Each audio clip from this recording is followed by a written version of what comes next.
Activity कैसे करते हैं पाइथन प्रोग्राम से, ये बताया था, जिसमें हमने इंसर्ट, डिलीट, अपडेट, ये क्वेरी वगैरह चलानी सीखनी थी। उसके बाद हमने कॉन्सेप्ट और पढ़ा था पैरामीटराइज क्वेरी और नॉन पैरामीटराइज क्वेरी, या हम इसको स्टैटिक क्वेरी और डायनेमिक क्वेरी के नाम से भी जानते हैं। अगर हम कोई भी क्वेरी लिखते हैं और उस क्वेरी में कोई भी वेरिएबल या कोई एक्सप्रेशन का यूज़ नहीं होता है, जिन भी वैल्यूज़ का यूज़ होना था डायरेक्ट हमने क्वेरी के अंदर मेंशन करी हुई है, तो ऐसी क्वेरी को स्टैटिक क्वेरी कहा जाता है।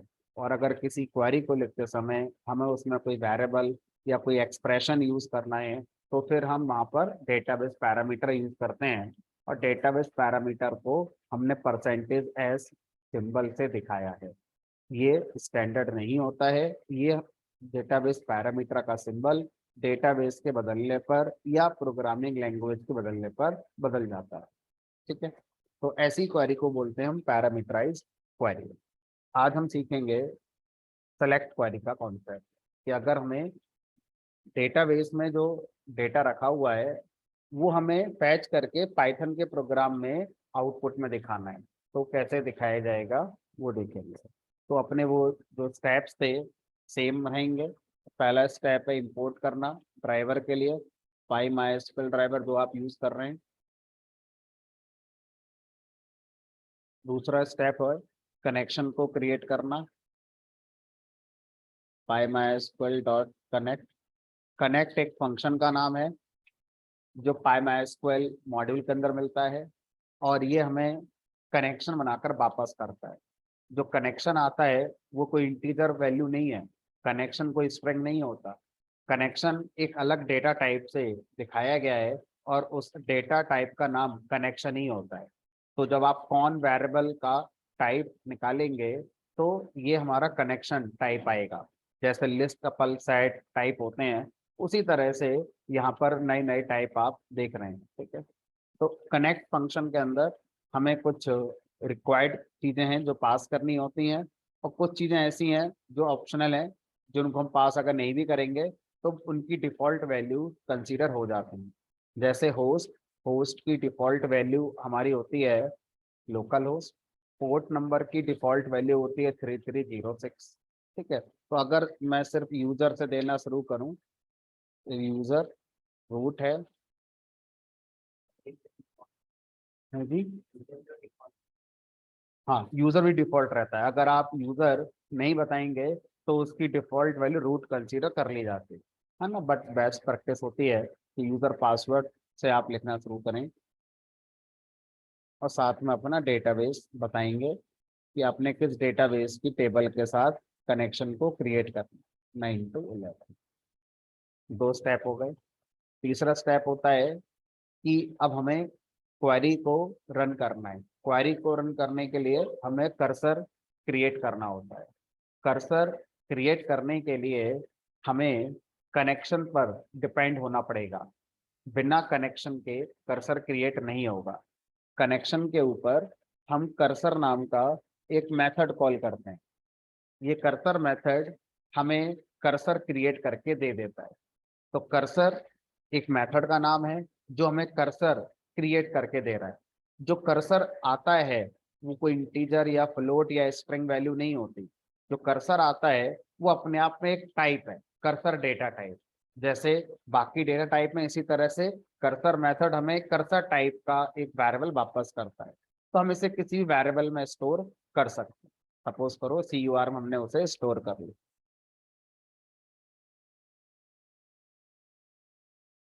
तो यहाँ पर हमने कर्सर में स्टोर कर लिया। ठीक है, तो जो जो हमने कनेक्ट के अंदर चीज़ें पास नहीं करी हैं उनकी डिफ़ॉल्ट वैल्यू जो होती है, अगर आपके में वो नहीं मिली तो फिर एरर आएगी। आपने मान लीजिए पोर्ट नंबर बदला हुआ है, यूज़र का नाम बदला हुआ है, तो फिर आपको क्या करना होगा, उन चीज़ों को स्पेसिफाई करना होगा। और कभी कभी ये डिफ़ॉल्ट वैल्यूज हमारा हमारे प्लेटफॉर्म पे भी डिपेंड कर सकती हैं। मान लीजिए आप मैकबुक पर चला रहे हो या लिनक्स पर चला रहे हो, तो माइट बी कि वहाँ पर ये डिफर हमारा करता हो। इसीलिए रिकमेंडेड क्या करते हैं, रिकमेंड यही करते हैं कि भाई आप अपना जितने भी कीवर्ड आर्गुमेंट का कनेक्ट है आप बता कर चलिए। है ना। जैसा कि मैंने देखा विंडोज पर हमारा चल रहा है माई SQL के साथ, बट अभी हम ये नहीं कह सकते कि यूनिवर्सल स्टेटमेंट है, क्योंकि मैकबुक पर, रेड हैट पर, उबंटू पर क्या इसका बिहेवियर है वो हमें चला कर देखना पड़ेगा पहले, है ना। लेकिन अगर हम लिख देते हैं तो फिर तो यूनिवर्सल बिहेवियर हो ही जाता है। ठीक। अब इस लाइन से हमारा कर्सर क्रिएट होकर तैयार हो गया।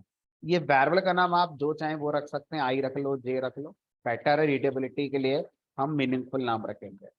तो कर्सर हमने क्यों बनाया, क्योंकि हम कर्सर पे ही क्वेरी को चलाते हैं।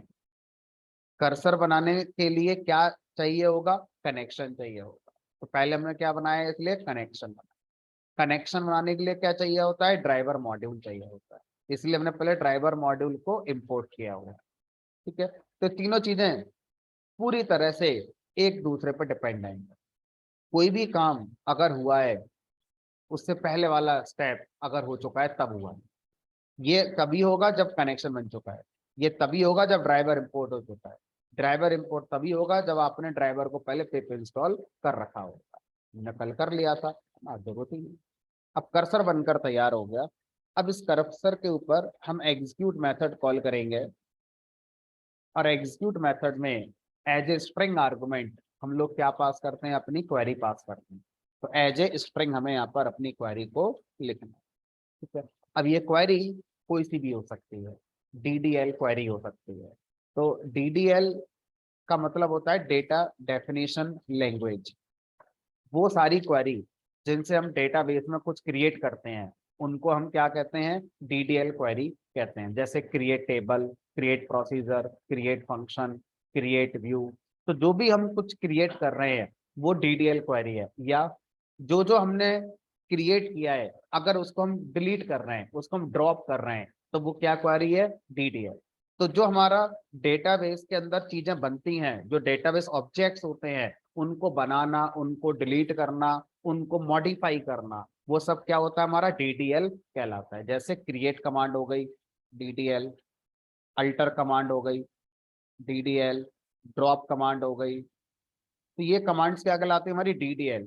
क्योंकि इनसे टेबल की रोज में कोई फर्क नहीं पड़ता, इनसे किसमें फर्क पड़ेगा, टेबल के स्ट्रक्चर में फर्क पड़ेगा। तो वो क्या कहलाती है, DDL कमांड कहलाती है। तो आप यहाँ पर इनमें से कोई भी लिख सकते हैं,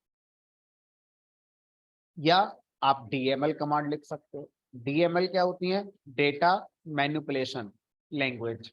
डेटा मैनिपुलेशन कमांड क्या होती है, जो रोज को बदलें, रोज को इंसर्ट करें, रोज को अपडेट करें, रोज को डिलीट करें।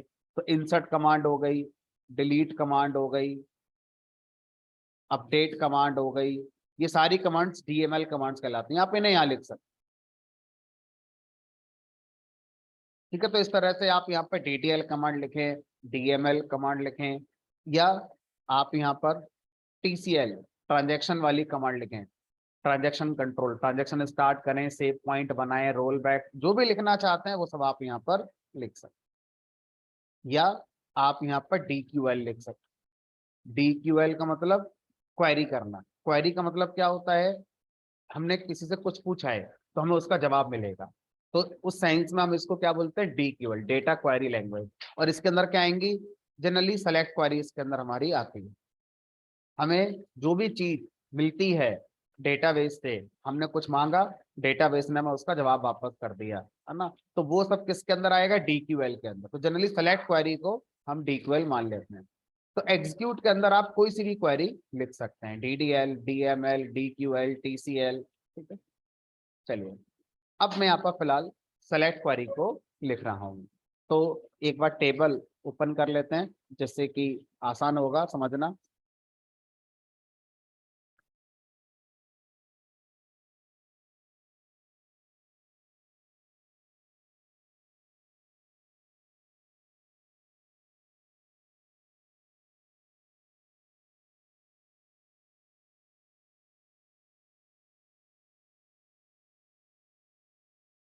ये आपकी टेबल है। ठीक है, अब ये जो क्वेरी मैंने यहाँ लिखी है इसी को मैं यहाँ पर लिखने जा रहा हूँ। पाइथन अपने आप में केस सेंसिटिव है, लेकिन पाइथन में जब क्वेरी लिखी जाती है तो क्वेरी केस सेंसिटिव नहीं होती है। अगर मैं सेलेक्ट में एस कैपिटल कर दूंगा तो एरर नहीं आएगी, अगर मैं ई एरर कैपिटल कर दूंगा तो एरर नहीं आएगी। तो एसक्यूएल जहां भी लिखी जाएगी वो केस सेंसिटिव नहीं होती है, चाहे वो एक ऐसी लैंग्वेज से लिखी जा रही है जो लैंग्वेज अपने आप में केस सेंसिटिव है। ठीक है, तो यहाँ पर हम सेलेक्ट एस्ट्रिक। तो अब आपको बताना होगा कि आप पाइथन में जो डेटा चाहते हैं वो किस टेबल से आएगा, उसके कितने कॉलम्स आएंगे और कितनी रोज आएंगी। तो जब आप सेलेक्ट क्वेरी चलाते हैं तो आपके पास ये 3 क्वेश्चन का आंसर होना चाहिए। पहला क्वेश्चन, किस टेबल से डेटा लाना है। दूसरा क्वेश्चन, कितने कॉलम्स लेकर आने हैं उस टेबल से। और तीसरा क्वेश्चन, कितनी रोज लेकर आनी है। तो अभी अगर मैं देखूं तो टेबल का नाम हमारा यहाँ पर है ईएमपी, ईएमपी टेबल का नाम है। कॉलम की बात करें तो 1 2 3 4 कॉलम। रोज की बात करें तो 20 रोज हैं, 20 रोज हैं। ठीक है, तो अब आपको सेलेक्ट क्वेरी में 3 बातों को लिखना होता है। तो सेलेक्ट के बाद जो आप यहाँ बताते हैं वो कॉलम के बारे में बताते हैं। सेलेक्ट, अब बताइए कितने कॉलम चाहिए, तो गिनती नहीं लिखनी है। आप ऐसा ना सोचें कि सेलेक्ट के बाद हम कॉलम के बारे में बताते तो लिख दिया 2, 2 कॉलम चाहिए, क्योंकि इससे क्या पता कौन से 2 थे, 2 तो कोई से भी हो सकते हैं। तो आपको जो 2 कॉलम चाहिए उनका नाम लिखना पड़ेगा कि भाई मुझे एम्प्लॉय आईडी चाहिए, कॉमा एम्प्लॉय सैलरी चाहिए, है ना, ऐसे करके। और अगर आपको सारे कॉलम चाहिए होते हैं तो फिर हम क्या लगा देते हैं, एस्ट्रिक। तो सेलेक्ट के साथ जो एस्ट्रिक होता है ये किसको रिप्रेजेंट कर रहा होता है, ऑल कॉलम्स को रिप्रेजेंट कर रहा होता है। अब जब आपके पाइथन के प्रोग्राम में सारे कॉलम्स आएंगे सेलेक्ट होकर, तो किस ऑर्डर में आएंगे। भाई टेबल में अगर हम देखें तो पहले आईडी कॉलम है, फिर नेम कॉलम है। तो मुझे जो मिलेंगे वो इसी ऑर्डर में मिलेंगे या कोई और ऑर्डर आएगा। तो अगर आप एस्ट्रिक लगाते हैं तो इसका मतलब है कि जिस ऑर्डर में टेबल में कॉलम्स बनाए गए हैं उसी ऑर्डर में आपके प्रोग्राम को मिलने वाले हैं। अगर आपको ऑर्डर बदलना है तो आप एस्ट्रिक को छोड़ देंगे और यहाँ पर अपना ऑर्डर बताएंगे कि पहले सैलरी चाहिए, कॉमा, फिर मुझे आईडी चाहिए, फिर मुझे ये चाहिए, फिर मुझे वो चाहिए। अगर आपको ऑर्डर मैटर नहीं करता है, आपको बस सारे कॉलम मैटर करते हैं, तो आप एस्ट्रिक लगा दीजिए। तो कितने कॉलम चाहिए वो आ गया। उसके बाद लिखेंगे फ्रॉम। अब दूसरा क्वेश्चन का आंसर बताते हैं फ्रॉम के बाद, कि ये जो सारे कॉलम आप मांग रहे हैं ये डेटाबेस में थोड़ी ना होंगे, डेटाबेस के अंदर किसी टेबल में होंगे। तो किस टेबल के सारे कॉलम को आप मांग रहे हैं, फ्रॉम के बाद उस टेबल का नाम बताएंगे। तो हमने लिख दिया ईएमपी, कि भाई ईएमपी टेबल है, ईएमपी टेबल से हमें सारे कॉलम चाहिए। अब यहाँ ये थोड़ी बताना है कि ईएमपी टेबल कहाँ मिलेगी, क्यों नहीं बताना है। क्वेरी जो चल रही है वो एक कर्सर पे चल रही है। कर्सर किससे बना हुआ है, कनेक्शन से बना हुआ है। कनेक्शन जहां से बना होगा उसी जगह जाकर ईएमपी टेबल को ढूंढा जाएगा। ऐसा नहीं है पूरे कंप्यूटर में ईएमपी टेबल कहीं भी होगी ढूंढ लिया जाएगा। जो कनेक्शन बनाया गया है इस कनेक्शन पर जो भी आपका कॉन्फ़िगरेशन हुआ है डेटाबेस का, उसी के अंदर ईएमपी टेबल मिलनी चाहिए। अगर आपने यहाँ पर लिख दिया 9 to 12 कोई और डेटाबेस है और टेबल है ही नहीं वहां पर, तो एरर आ जाएगी, टेबल नहीं है वहां पर। ठीक है, select asterisk from EMP. 2 question के आंसर है, कितने कॉलम चाहिए और कहाँ से चाहिए। अब तीसरा, कितनी रोज चाहिए। भाई यहाँ पर 20 रोज हैं, तो कितनी चाहिए, हमने कहा सारी चाहिए। अगर सारी चाहिए तो खत्म, बताने की जरूरत ही नहीं। और अगर आपको स्पेसिफिक रोज चाहिए तो फिर टेबल के नेम पर क्या लगाते हैं, वेयर। बताओ किस क्राइटेरिया के हिसाब से रोज चाहिए। भाई मुझे वो रोज चाहिए जिनकी सैलरी 40,000 से ज्यादा हो, where employ salary is greater than 40,000। तो अब सारी रोज नहीं आएंगी, 1 2 3 4 5 6 7 8, बस ये 8 रो आएंगे, है ना। तो आप वेयर लगाते हैं रोज को फिल्टर करने के लिए, वेयर ना लगाने का मतलब है रोज सारी आएंगी। ठीक है, तो हमने कहा सबसे सिंपलेस्ट फॉर्म सेलेक्ट क्वेरी की यही होती है, सेलेक्ट एस्ट्रिक फ्रॉम ईएमपी। लेकिन ध्यान रखना है सेलेक्ट क्वेरी चलाते समय 3 बातें हमें बतानी होती हैं। कॉलम्स कौन कौन से चाहिए, टेबल क्या है, और रोज कौन कौन सी चाहिए। तो वेयर रोज को कंट्रोल करता है, एस्ट्रिक कॉलम्स को कंट्रोल करता है, और फ्रॉम के आगे जो लिखते हैं वो टेबल का नेम होता है। अब कर्सर से क्वेरी चल गई, अब एग्जीक्यूट मेथड मुझे काउंटिंग वापस करता है। किस चीज की काउंटिंग वापस करता है? जो भी क्वेरी अभी चली है उससे कितनी रोज में इफेक्ट पड़ा है। तो काउंट में इस बार गिनती आएगी कि कितनी रो सेलेक्ट होकर आई हैं। वो रोज नहीं आएंगी, गिनती आएगी कि भाई 20 रो आई, तो काउंट की वैल्यू 20 हो गई। ठीक है, तो अब अगर मैं यहाँ पर प्रिंट करा दूं काउंट के लिए, तो ये क्या प्रिंट करेगा कि इस सेलेक्ट क्वेरी के चलने से कितनी रोज आई हैं। फिर से सुनेंगे, एग्जीक्यूट सेलेक्ट क्वेरी के केस में हमें ये बताएगा कि कितनी रोज सेलेक्ट होकर आई हैं।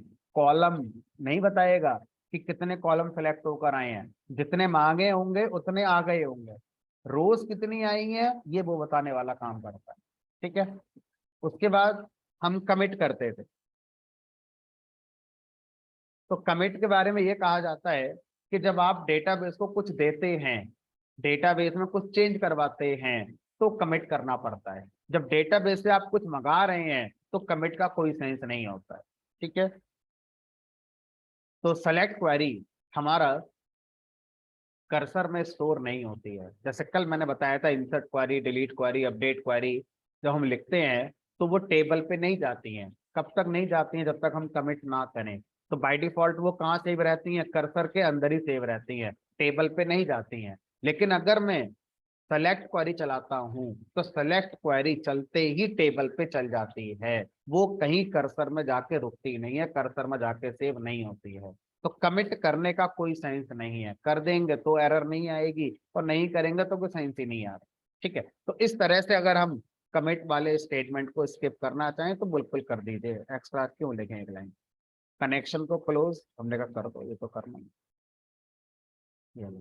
तो ये प्रोग्राम इस क्वेरी के अकॉर्डिंग जो जो रिकॉर्ड सेलेक्ट होकर आए हैं उनकी गिनती बता देगा कि कितने रिकॉर्ड सेलेक्ट होकर हमारे आए हैं। 20 आ गए। अच्छा, अगर मैं लिख दूं यहाँ पर जो मैं सोच रहा था, where employ salary is greater than 40,000, तो आई थिंक मैंने 8 काउंट करे थे, गलती हो सकती है, 7 हो सकते हैं, 9 हो सकते हैं, 8 ही आ गए।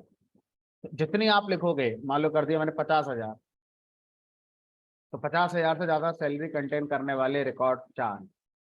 अब मैं कॉलम चाहे एक मंगाऊं चाहे कॉलम 2 मंगाऊं, उससे फर्क नहीं पड़ता। मैंने सिर्फ एम्प्लॉय आईडी मांगा, तो ये थोड़ी बताया कि एक ही कॉलम आया है। ये कहेगा रोज कितनी आई है, अभी भी 4 आई हैं, लेकिन इस बार कॉलम एक ही आया होगा। रोज कितनी आई है, 4 आई हैं। ठीक है, हाँ।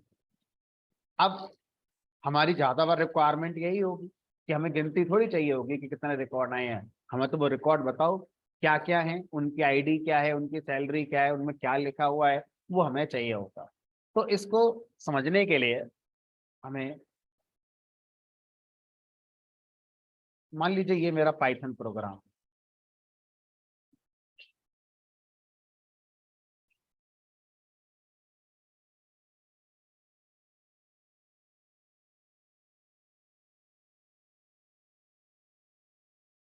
और ये आपका कर्सर बना हुआ है। मान लीजिए प्रोग्राम में ये आपका कर्सर, इस कर्सर का जो पिक्चर है वो ये है।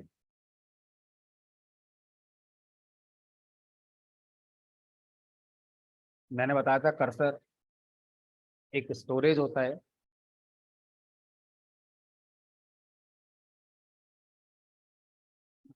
तो ये कर्सर की वो स्टोरेज है, और ये कर्सर स्टोरेज तक पहुंचने का वो वेरिएबल है जो हमने CUR नाम से बना रखा है। ये हमारा टेबल मान लो,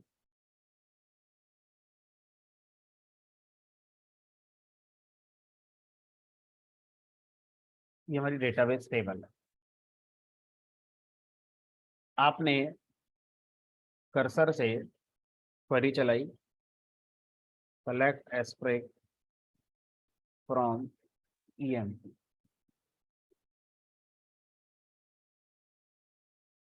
अच्छा, इस बात का ध्यान रखना है कि जब हम पाइथन के प्रोग्राम से क्वेरी चलाते हैं तो हमें लास्ट में सेमीकोलन नहीं लगाना है। जब हम SQL एडिटर पे क्वेरी चलाते हैं तो ये लास्ट में सेमीकोलन लगाना जरूरी है। पाइथन के प्रोग्राम से जब क्वेरी चलाते हैं तो ये हम नहीं लगा रहे हैं, क्योंकि अगर हम नहीं लगा रहे हैं तो ऑटोमेटिकली जब पाइथन के प्रोग्राम से इंटरप्रेटर इस क्वेरी को टेबल पे लेके जाएगा तो इसको टर्मिनेट करके लेके जाएगा।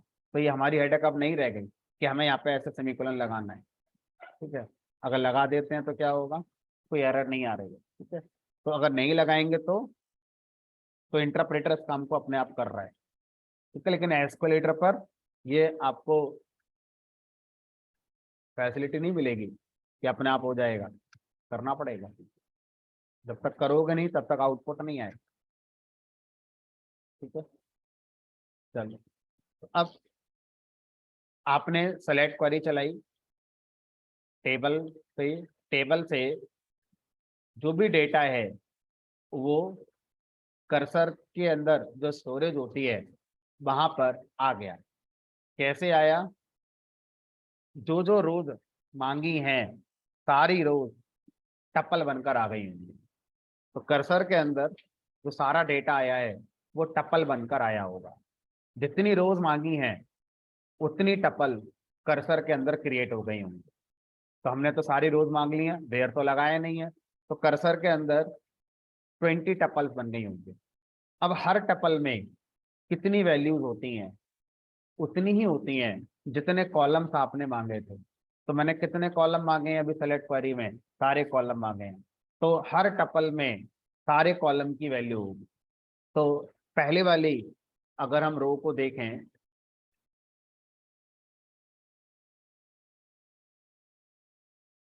पहले वाली रो ये है 102 मोनू दिस एंड दिस।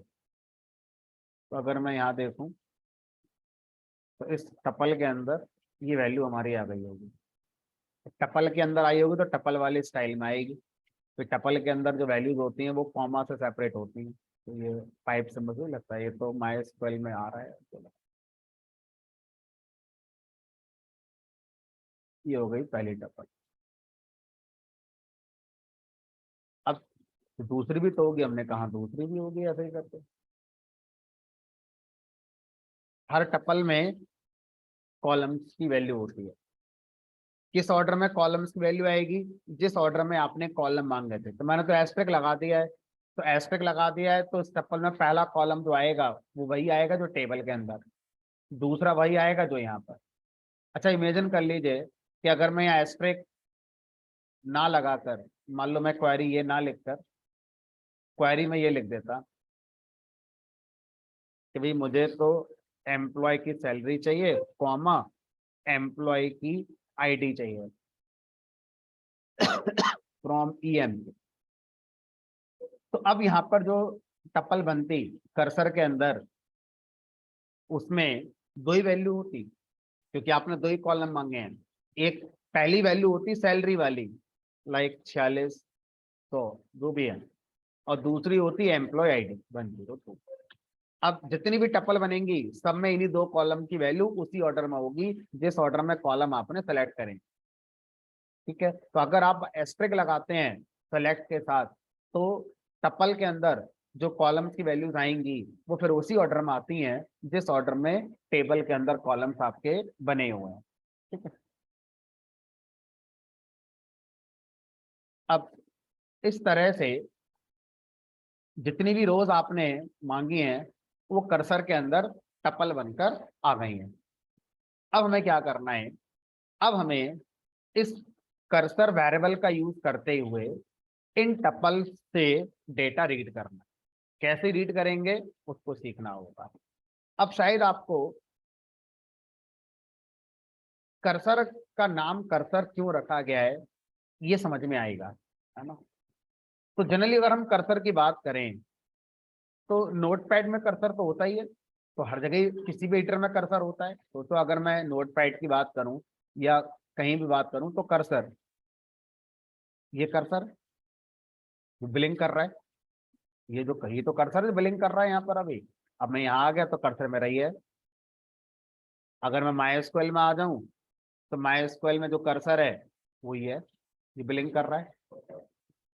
तो कर्सर हमने एडिटर में देखा है, चाहे वो एक सिंगल वर्टिकल बार हो, चाहे वो एक इस तरह से अंडरस्कोर जैसा साइंस लेता हो, तो कर्सर क्या बताता है इन जनरल? कोई भी कर्सर हमें क्या बताने की कोशिश कर रहा है? Exactly, position, current position. आप कुछ भी करेंगे तो कहां से शुरू होगा वो होना? जहां कर्सर होगा वहां से होगा। ये तो बताता है कर्सर हमारे लिए, है ना? तो अब यहां पर इंटरनली क्या होता है,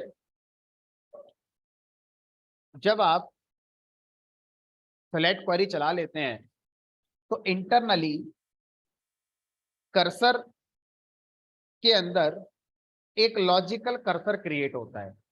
लॉजिकल कर्सर मतलब वही जो ब्लिंक हो रहा है, दिख नहीं रहा है, ब्रेन के अंदर हमें दिखाना है। और उस लॉजिकल कर्सर की जो पोजीशन होती है वो होती है जस्ट बिफोर फर्स्ट।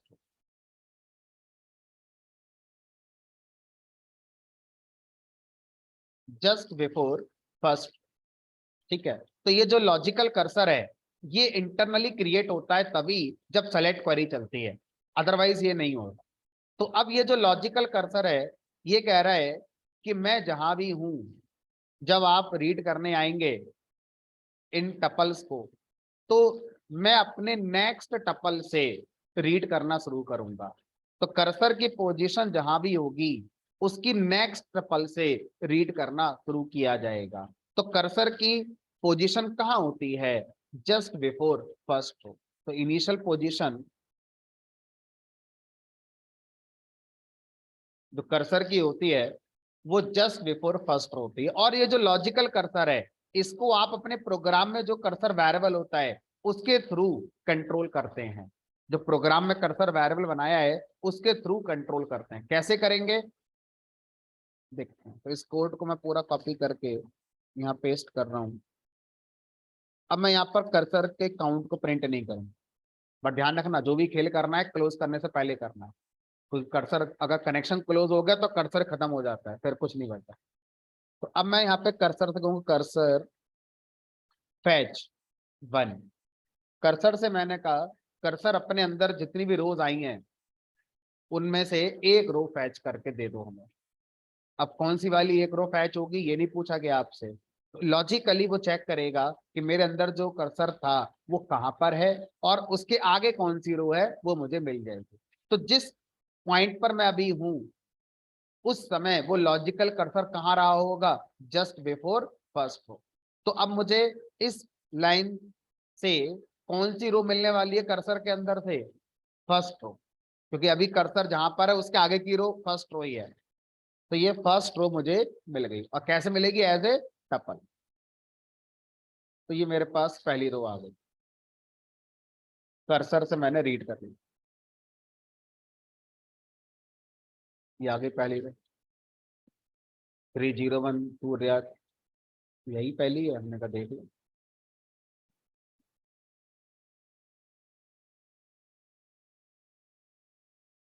पहली वाली तो ये होनी चाहिए, दूसरी क्या है?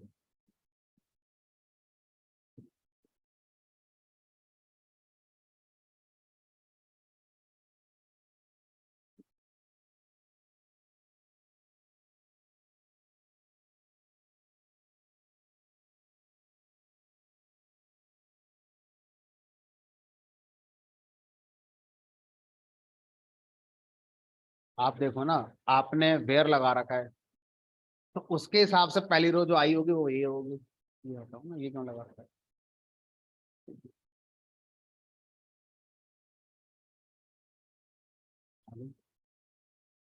ठीक है। अब मान लीजिए जब हम कर्सर से फैच वन करते हैं तो जो लॉजिकल कर्सर है वो उस रो पर हमारा बिलिंग करता है जिस रो को अभी आपने रीड किया था। तो फैच करने के बाद अब जो लॉजिकल कर्सर है वो मूव होकर यहाँ आ गया। ठीक है। अब अगर मैं फिर से क्लोज करने से पहले फिर से लिखूं सेम कोड कि कर्सर एक रो और फैच कर दो, फैच वन। तो अब बताओ इस लाइन पर कौन सी वाली रो एज ए टपल बनकर आ जाएगी? सेकंड वाली, क्योंकि फैच वन एक रो वापस करेगा। कौन सी करेगा ये आपसे नहीं पूछता है, कह रहा है मैं अपनी लॉजिकल कर्सर की पोजीशन चेक करूंगा वो कहां पर है, और उसके आगे की जो रो होगी वो आपको ला कर दे दूँ। ठीक है, तो अब अगली वाली रो मुझे मिल गई, और अगली रो जब मुझे मिल गई होगी तो जो लॉजिकल कर्सर है वो कहाँ चला गया होगा, उस रो पर पॉइंट कर रहा होगा जो जस्ट अभी आपने रीड करी। यानी कि अब ये कहाँ आ गया होगा, यहाँ आ गया। अब अगर इस जगह किसी ने कहा फैच वन, तो ये मिलेगी क्योंकि कर्सर अब यहाँ से यहाँ आ गया है। ठीक है, तो अब दूसरी रो आ गई। अच्छा मान लीजिए, अब इस चीज को मैं यहाँ से हटा रहा हूँ, अब इस चीज को आप यहाँ देख लो।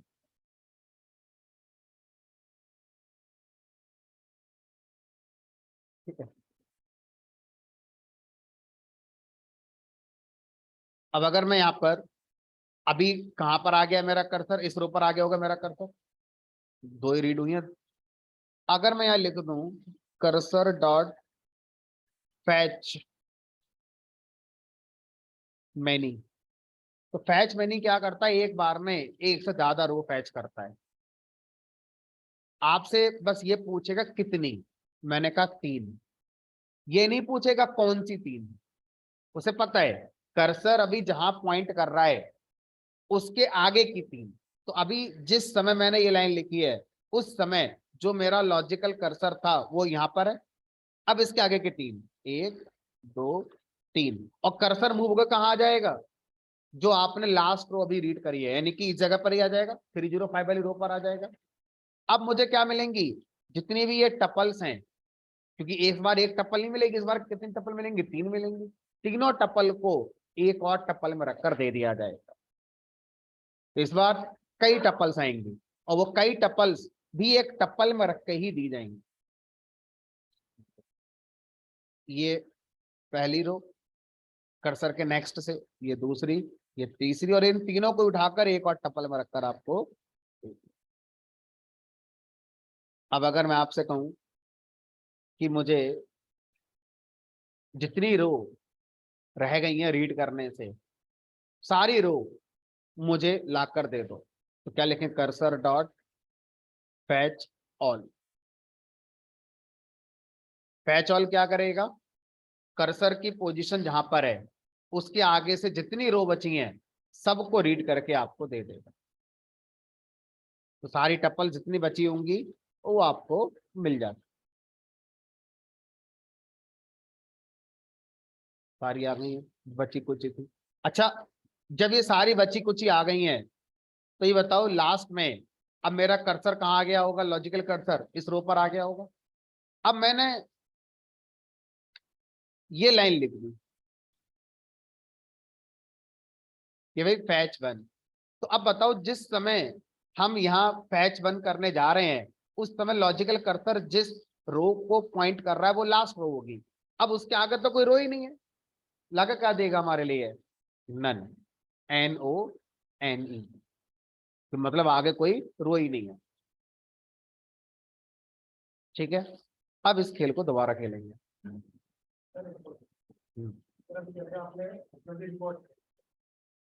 पैकेज में किसी एक एंट्री और कर दी, ठीक है, और ये क्वेरी को यूज कर सकते हैं, कर्सर के पूछता है, तो क्या वो 21 जो जगह पे लास्ट में आया हुआ, लास्ट में जो हमने लगाया थी सेक्शन 21 रिकॉर्ड नहीं आ सकती है। इंटरनली क्या होता है, जो कर्सर है उसकी एक कैपेसिटी होती है। ठीक है, अगर एक पर मेरे को तो समझ में आया, तो ये समझ में आया कि ऊपर आपने फ्लेक्सिबल चला क्या करना है, तो कर्सर वेरिएबल बना उसमें जो आउटपुट आ गया, फिर वो उसका जितनी चीजें हम कर रहे हैं उसी का आउटपुट में करते हैं, ये हमारा टेबल में जो वो समझना।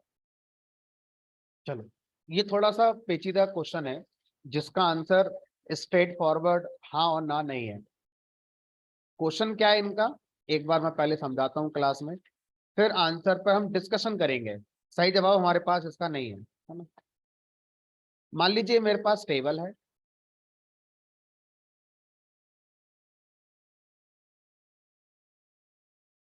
टेबल में 50 लाख रोज रखी हैं, 50 लाख रोज रखी हैं। हर रो में कई सौ कॉलम है, 3-4 कॉलम नहीं है, कई सौ कॉलम है। ठीक है, ये आपका प्रोग्राम, आपने यहां से हिट किया select asterisk from table name, मतलब सारी रो दे दो, कोई वेयर नहीं। 50 लाख रो जो डेटाबेस की टेबल में रखी हुई है वो आपको मिलने वाली है।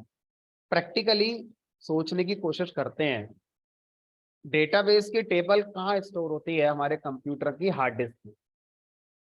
हमारे कंप्यूटर की hard disk 1 TB, 2 TB, 3 TB, 40 TB, 100 TB, बहुत बड़ी बड़ी हो सकती है। ठीक है, पेटाबाइट, जेटाबाइट, ये सब इसमें चलती हैं।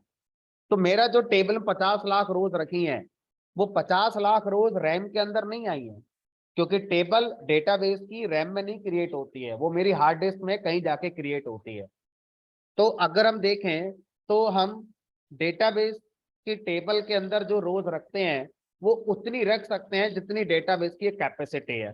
तो लगभग 40 GB कैपेसिटी किसी भी डेटाबेस की होती है मिनिमम। मतलब कोई भी डेटाबेस अपने अंदर उतनी रोज स्टोर कर सकता है जो 40 GB चाहिए। कुछ डेटाबेस ऐसे हैं जो पैसे मांगते हैं और 2-2 TB, 3-3 TB तक का डेटा अपने अंदर स्टोर कर लेते हैं। तो मान के चलते हैं कि 50 लाख रोज हम इतनी होती हैं कि ये हमारी रैम के अंदर, अगर रैम मेरी 4 GB या 8 GB है, तो 8 GB रैम के अंदर 50 लाख रोज आ ही नहीं सकती। ठीक है, असंभव है। अब मैंने प्रोग्राम रन किया पाइथन से और ये मेरा कर्सर क्रिएट हुआ। कर्सर क्रिएट होता है रैम के अंदर। जो कर्सर क्रिएट होता है पाइथन का प्रोग्राम का, वो कब होता है? जब प्रोग्राम रन होता है। और जब प्रोग्राम रन होता है, जो चीज रन होती है वो कहाँ अलोकेट होती है? मेमोरी उसकी रैम के अंदर अलोकेट होती है। डेटाबेस की टेबल होती है हार्ड डिस्क के अंदर।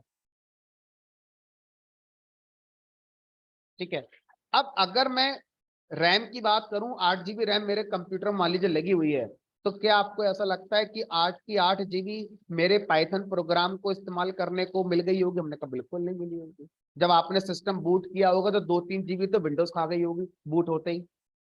आपके पास मुश्किल से 8 GB का 6 GB मिला होगा यूज होने के लिए। अब सोचो बैकएंड में और भी बहुत सारी सर्विसेज हैं जो हमारी चल रही होंगी।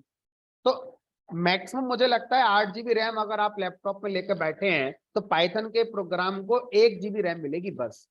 1 GB के अलावा बाकी और जो एरिया है रैम का, वो और चीजें चल रही है कंप्यूटर में, उनको मिलेगा भाई, आपको थोड़ी मिल जाएगा सारा का सारा। तो 1 GB रैम पाइथन के प्रोग्राम को मिल जाती है, आसानी से मिल जाती है। ठीक है, इससे ज्यादा चाहिए तो एक्स्ट्रा आपको कॉन्फ़िगरेशन करानी पड़ती है पाइथन इंटरप्रेटर की। ठीक है, वो एग्जीक्यूशन स्लो होता है उसमें। बहरहाल, अब अगर ये कर्सर ये कहता है कि मैं ये 50 लाख रोज लाकर अपने अंदर रख लूंगा, तो एरर आ जाएगी, memory out of memory error आ जाएगी। कर्सर के अंदर 50 लाख रोज आ ही नहीं सकती। तो अब एक तो तरीका यही है कि पाइथन मना कर दे कि हमारे बस की नहीं है, अब लैंग्वेज बदल लो हमने। तो जब जहां भी जाओगे, जिस लैंग्वेज में जाओगे, सबकी समस्या आएगी। तो इसमें लैंग्वेज से क्या मतलब है भाई? किसी भी लैंग्वेज के प्रोग्राम का एग्जीक्यूशन रैम में होता है। रैम के अंदर 50 लाख रोज असंभव है, नहीं आ सकती एट ए टाइम। ठीक है, तो अब क्या करें? हमने कहा अब क्या करना है आपको? अब प्रोग्रामिंग लैंग्वेज को स्मार्टली काम करना होगा। उन्होंने क्या करा, अपना कर्सर का एक साइज डिफाइन कर दिया कि मेरे कर्सर के अंदर एक बार में 10,000 रोज आ सकती हैं। मान लीजिए मैं एक डमी फिगर बता रहा हूं, है ना। मान लीजिए पाइथन के कर्सर में कभी मेरी कैपेसिटी 10,000 रोज की है, इससे ज्यादा मेरे बस की नहीं है संभालना। अब क्या हुआ, 10,000 रोज यहाँ पर आ गई। तो अब 10,000 रोज कौन सी आई होंगी? जो आपकी सेलेक्ट क्वेरी थी उसके हिसाब से आ गई होंगी। आपने कोई इफ एंड बट नहीं लगाया है, तो शुरू की 10,000 रोज हमारी कर्सर में आ गई। अब आपके पाइथन प्रोग्राम ने 10,000 रोज वो रीड करी अपनी। ठीक है, अब 10,000 रोज जब वो रीड हो जाएंगी, उसके बाद अब क्या होगा? ये कर्सर क्या करेगा? बैकएंड में अपने आप जाएगा और यहाँ से अगली 10,000 उठाएगा और यहाँ ला के रख देगा। ठीक है, फिर लाएगा, ला के रख देगा। अब जो क्वेश्चन था इनका वो क्या है, उसको लेकर आते हैं। इनका क्वेश्चन ये है कि मैंने सेलेक्ट क्वेरी चला दी, 50 लाख रोज थी, अब मैंने एक रो नई इंसर्ट कर दी। 50 लाख के बाद जो अगली एक रो है वो मैंने इंसर्ट कर दी। क्वेरी अब मैं दोबारा नहीं चला रहा हूँ, क्वेरी चल चुकी है पाइथन के प्रोग्राम से। अब मैं जब पाइथन के प्रोग्राम में कर्सर से रीड करूंगा तो जो बाद में एक रो आपने इंसर्ट करी थी, रनिंग प्रोग्राम है, लेकिन सेलेक्ट क्वेरी चलने के बाद बैकएंड में जाके किसी ने एक रो ऐड कर दी, तो क्या मुझे मिलेगी या नहीं मिलेगी? तो अब ये किस बात पे डिपेंड करेगा कि क्या एक ही बार में सारी रो यहाँ आ गई थी। अगर एक बार में सारी आ गई थी तो अब नहीं मिलेगी, और अगर एक बार में नहीं आई थी, चंक्स में डेटा आ रहा है। क्यों आ रहा है? क्योंकि रोज इतनी थी कि कर्सरों पूरी एक साथ आ ही नहीं रही थी, तो शुरू की अभी आई है, यहां तक तो नंबर ही नहीं पहुंचा है। अगर ऐसी सिचुएशन बनी कि चंक्स में डेटा आ रहा है ना, तो फिर इसको भी उठा लिया जाए और यहां पर आपका बनेगा। पूरी तरह से किस पे डिपेंड करेगा? टेबल के रोज के ऊपर कितनी रोज है। ठीक है, तो इस तरह से अब ये जो आंसर है ये और कैसे बदल सकता है? मैं माई सिक्वल का ड्राइवर यूज कर रहा हूं, तो माई सिक्वल के ड्राइवर में कर्सर की कैपेसिटी अलग है। मैं ओरेकल का ड्राइवर यूज करूंगा तो ओरेकल के ड्राइवर में जो कर्सर बनेगा उसकी कैपेसिटी अलग है। तो हर ड्राइवर के अंदर ये कैपेसिटी अलग अलग होगी, तो इसका एक सिंगल आंसर नहीं है। तो इसका आंसर पूरी तरह से हमारा किस पे डिपेंड करेगा? टेबल का साइज क्या है और हम ड्राइवर कौन सा यूज कर रहे हैं, माई सिक्वल का कर रहे हैं, ऑरेकल का कर रहे हैं, तो सबकी अपनी अपनी कैपेसिटी होती है। ठीक है, चलिए। तो इसीलिए जब हम इतना ह्यूज अमाउंट ऑफ डेटा पे काम करने जाते हैं तो हमें मना किया जाता है कि भाई आप डायरेक्ट डेटाबेस से बात ना करें। क्या करें फिर? ये आपका पाइथन का प्रोग्राम है, ये आपका डेटाबेस टेबल है, सीधे प्रोग्राम को डेटाबेस से बात ही मत करवाओ। क्या करो? बीच में कोई एक फ्रेमवर्क ले आओ। आप इस फ्रेमवर्क से बोलो भाई डेटा चाहिए। फ्रेमवर्क अपनी हेडक जो आपकी वाली थी वो अपने ऊपर ले लेगा, डेटाबेस से डेटा लाकर आपको देता रहेगा। अब आपको जानने की जरूरत नहीं पीछे क्या हो रहा है क्या नहीं हो। तो अगर हम फ्रेमवर्क की बात करें तो कुछ स्टैंड अलोन फ्रेमवर्क आते हैं डेटाबेस के साथ काम करने के लिए, और कुछ फ्रेमवर्क हमारा इंटीग्रेटेड आते हैं। तो जो स्टैंड अलोन फ्रेमवर्क है वो है हमारा एसक्यूएल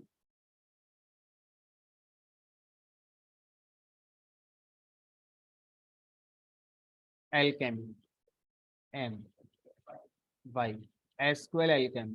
तो एसक्यूएल एलकेमी एक फ्रेमवर्क है जो हमारा इस हेडेक को अपने ऊपर ले लेता है और आपको गारंटी देता है कि आपको डेटा मिलेगा। आप इस फ्रेमवर्क में कॉन्फ़िगरेशन कर सकते हैं कि मुझे डेटाबेस सेंसिटिव रखना है या इनसेंसिटिव रखना है। अगर मैं सेंसिटिव रखूंगा तो पीछे हमारा क्या होगा? चेंज होने पर फ्रेमवर्क अपने आप सेंस करेगा और चेंज कर देगा और प्रोग्राम को वो चेंजेस देता रहेगा। अगर आप बोलोगे नहीं मुझे डेटाबेस इनसेंसिटिव बनाना है, तो वो फ्रेमवर्क क्या करेगा? अगर डेटाबेस में क्वेरी चलने के बाद आपने चेंज करा है तो उसको सेंस ही नहीं करेगा और आपको वो चेंज लाकर फिर नहीं देगा। तो ये जो फ्रेमवर्क्स हैं इनको हम कॉन्फ़िगर कर सकते हैं सेंसिटिव डेटाबेस के साथ लेकर चलें या इनसेंसिटिव डेटा के साथ चलें। इंटीग्रेटेड फ्रेमवर्क में जेंगो आता है। जेंगो के अंदर ये फ्रेमवर्क इंटीग्रेटेड है एसक्यूएल एलकेमी वाला, अलग से आपको कुछ करने की जरूरत नहीं। नुकसान क्या है?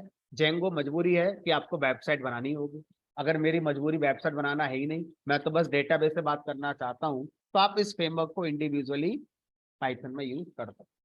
लेकिन तभी करना है जब डेटा की बात लाखों में हो रही है। ठीक है, इंडिविजुअल डेटा की बात हो रही है तो ये आपकी हेडेक बढ़ा देगा। छोटे डेटा पर ही आपकी हेडेक बढ़ा देगा, बड़े डेटा पर आपकी हेडेक कम करेगा। ठीक है, तो जनरली इन सिचुएशन में हम अपने फ्रेमवर्क्स का यूज करते हैं। बराबर। अब इस पॉइंट को जो मैं अभी समझा रहा था मैं दोबारा समझा रहा हूँ। मैंने क्या करा? मैंने यहाँ पर कर्सर एग्जीक्यूट करा, सेलेक्ट एस्ट्रिक फ्रॉम ईएमपी चलाया। अब मैं चाहता हूं कि मुझे इसी समय सारे रिकॉर्ड लाकर दे दो। जब मैं ये स्टेटमेंट बोलता हूं कि मुझे यहाँ पर सारे रिकॉर्ड लाकर दे दो, तो मुझे ये बताना चाहिए कहाँ से लाकर दे दो। पहला ऑप्शन है डेटाबेस के टेबल से लाकर दे दो, दूसरा ऑप्शन है कर्सर से लाकर दे दो। जहां पर मैंने डॉट डॉट डॉट लिखा हुआ है यहाँ पर मैं किससे रिकॉर्ड मांग रहा हूँ? टेबल से या कर्सर से? कर्सर से मांग रहे हैं, टेबल से नहीं मांग रहे हैं। टेबल से रिकॉर्ड कहाँ गए होंगे इस लाइन की वजह से, कर्सर के अंदर आ गए होंगे। अब प्रोग्रामर को टेबल भूल जानी है, प्रोग्रामर को डेटा कहाँ से मिलेगा, अब कर्सर से मिलेगा। तो आप जो फैच करते हो ना, फैच वन, फैच मैनी, वो टेबल में नहीं देखना है, वो कहाँ देखना है, कर्सर के अंदर जो आए हैं वहां से डेटा फैच होकर हमारा आ रहा है। ठीक है, तो अब यहाँ पर मैं क्या लिखूंगा, कर्सर डॉट फैच ऑल। अच्छा ये बताओ, अगर मैं यहाँ पर फैच ऑल लिख देता हूँ इस समय, तो मुझे कितने रिकॉर्ड फैच करके मिल जाएंगे, जहां कर्सर का पोजीशन होगा उसके बाद से लेकर सारे। तो अभी जिस समय मैंने ये लाइन लिखी है उस समय कर्सर कहाँ होगा, हमने कुछ रीड तो करा ही नहीं अभी तक, तो कर्सर इनिशियल पोजीशन पर होगा जस्ट बिफोर फर्स्ट रो। इसका मतलब इसी समय अगर फैच ऑल कर दिया जाए तो पहली रो से लेकर लास्ट रो तक का सारा डेटा मेरे पास आ जाएगा। ठीक है, तो अब यहाँ पर हम क्या करेंगे, यहाँ पर जितनी भी टपल्स आएंगी उनको हम स्टोर करेंगे।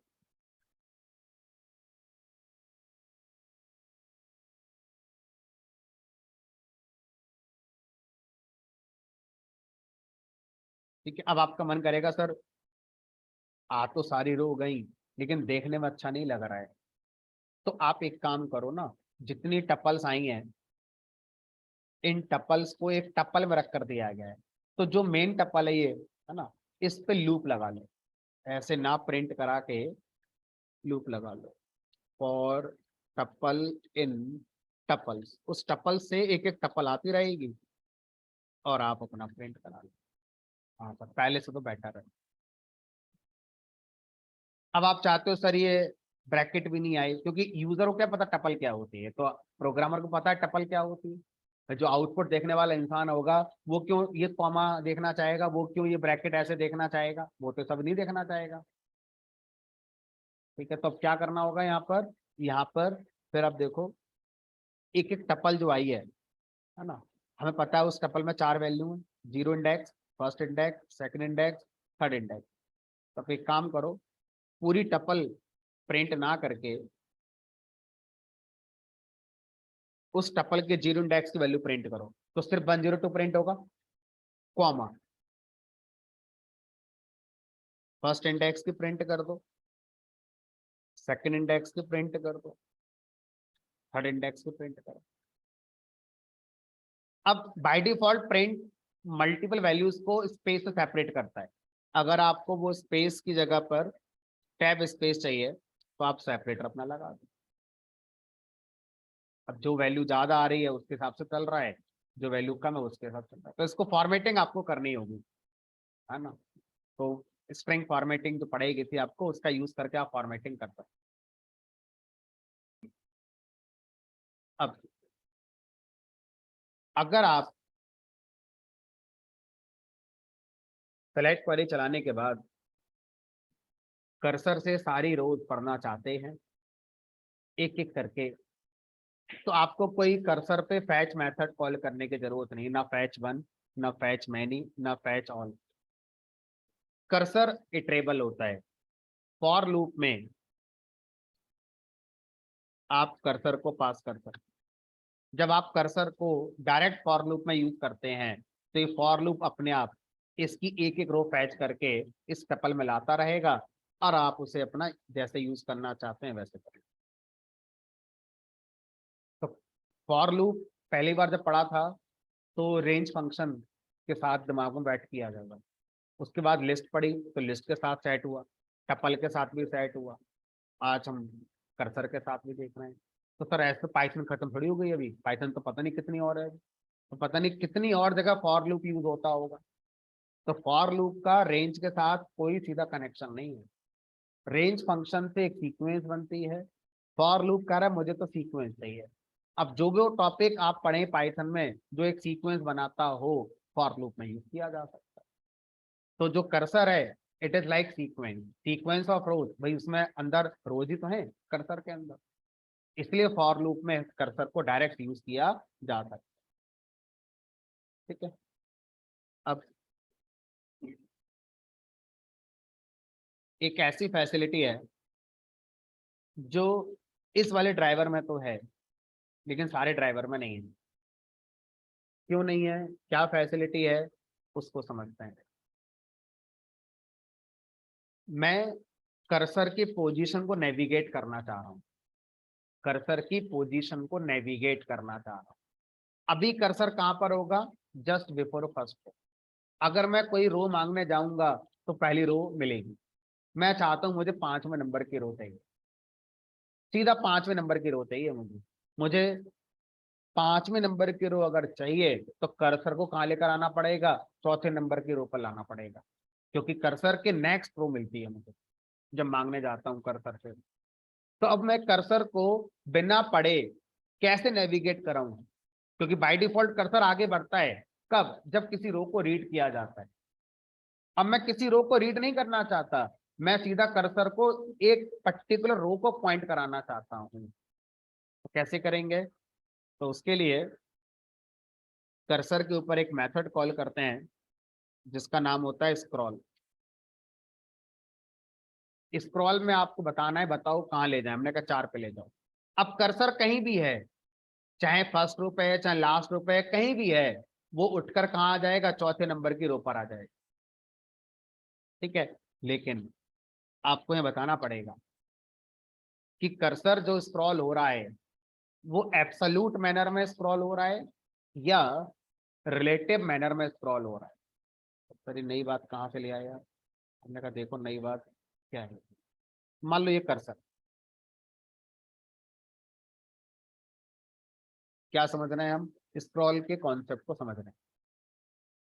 इस कर्सर में पहली रो ये है, दूसरी ये है, तीसरी ये है, चौथी ये है, पांचवी ये है। ठीक है, और मान लेते मेरा जो कर्सर है वो अभी ये है, इस रो पर है, पहली दूसरी तीसरी, तीसरे नंबर की रो पर मेरा कर्सर है।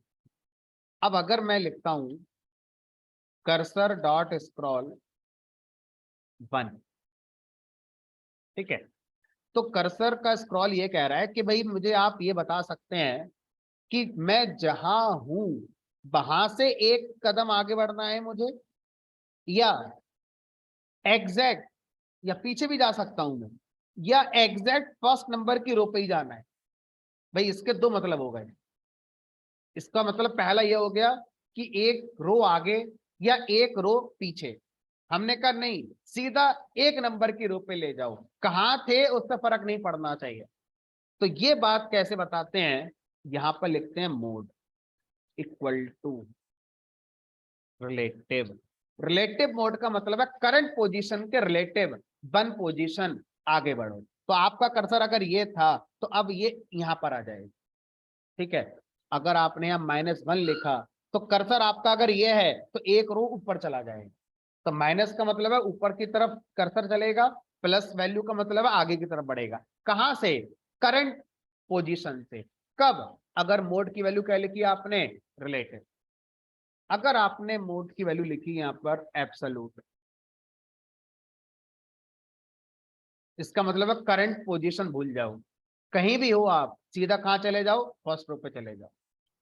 तो एब्सोल्यूट में नेगेटिव नंबर का कोई सेंस नहीं, क्योंकि एब्सोल्यूट एग्जैक्ट रो पर आपका काम करता है, एग्जैक्ट इस नंबर की रो पर जाना है। ठीक है, अच्छा सर अगर मैं यहाँ पर लिख दूं स्क्रॉल 0, इसका मतलब अब मेरा जो कर्सर है वो कहाँ आ जाएगा, जस्ट बिफोर फर्स्ट रो आ जाएगा। क्योंकि अगर आप यहाँ 1 पे ले आए और आप कहो सर मुझे सबसे पहली रो पढ़नी है, पढ़ नहीं पाओगे, दूसरी पढ़े हुए। क्यों, क्योंकि कर्सर जहां होता है उसके नेक्स्ट रो आती है। तो अगर आपको सबसे पहली पढ़नी है तो कर्सर को 0 यानी इनिशियल पोजीशन पे ले जाओ। ठीक है, तो इस तरह से हम क्या कर सकते हैं, कर्सर का स्क्रॉल फीचर यूज कर सकते हैं। लेकिन अगर मेरा कर्सर डेटाबेस सेंसिटिव है तो स्क्रॉल फीचर नहीं चलेगा। फिर सुनेंगे, अगर मेरा कर्सर डेटाबेस सेंसिटिव बनाया गया है, डेटाबेस सेंसिटिव का मतलब पीछे टेबल में 50 लाख रोज हैं, मेरे कर्सर में 10,000 आई, 10,000 पढ़ ली आपने, अब अगली 10,000 भी तो लानी है कर्सर के अंदर। तो अब सोचो, अगर आप यहां पर सारी रोज पढ़ गए, आपने यहां लिख दिया कर्सर डॉट फैच ऑल, मतलब आपका कर्सर सबसे लास्ट रो पर आ गया। अब कर्सर क्या सोचेगा कि भाई सारी रो पड़ गए, इन सबको हटाओ यहाँ से और टेबल से आगे की रोज लाकर कर्सर में रख दो। लेकिन अब आप यहाँ स्क्रॉल करने जाओगे तो आपके सोच कर बैठे हो कि जो मैंने अभी पढ़ ली है मैं उनमें से फिर से दोबारा किसी को पढ़ूंगा, तो कैसे पढ़ लोगे? क्योंकि कर्सर कैसा बना हुआ है, डेटाबेस सेंसिटिव बना हुआ है। तो कर्सर अगर डेटाबेस सेंसिटिव हुआ तो स्क्रॉल फीचर नहीं चलेगा। क्यों? क्योंकि वहां पर नेविगेशन का ऑप्शन ही नहीं होगा, क्योंकि और रोज को लाना है, उनको जगह देनी है कर्सर के अंदर, तो वहां नेविगेशन नहीं कर पाएंगे हम। तो कर्सर का स्क्रॉल फीचर इसलिए हम जनरली यूज नहीं करते हैं। क्यों? क्योंकि हमें नहीं पता कि पीछे कितनी रोज और रह गई हैं। अगर पीछे 50,000 रोज हैं और मेरा कर्सर 50,000 रोज स्टोर कर सकता है, तो फिर हमारा नेविगेट करते रहो, क्योंकि कर्सर को चिंता ही नहीं है कि और टेबल से डेटा ला के अपने अंदर रखना है, मुझे सारा जितना था मैं ले आया। अब आप स्क्रॉल करते रहो, कोई दिक्कत नहीं। लेकिन अगर वहां पर 60,000 रोज निकल आई और कर्सर की कैपेसिटी 50,000 है, तो स्क्रॉलिंग खत्म हो जाएगी। अब स्क्रॉलिंग नहीं मिलेगी फिर आप। ठीक है, तो इसलिए स्क्रॉलिंग का फीचर जनरली हम लोग अवॉइड करते हैं। बट अगर छोटा मोटा डेटा है तो बिल्कुल करिए, यूज मिल रहा है तो करो, क्या दिक्कत आ रही है। तो अगर मैं यहाँ पर मान लीजिए कर दूं 4, तो एग्जैक्ट मैं कहाँ पहुंच गया, चौथे नंबर की रो पर आ गया। और अब अगर मैं चौथे नंबर की रो को पॉइंट कर रहा हूं और लिख दूं यहाँ पर कर्सर डॉट फैच 1, तो कौन सी रो मिली होगी, 5वीं वाली।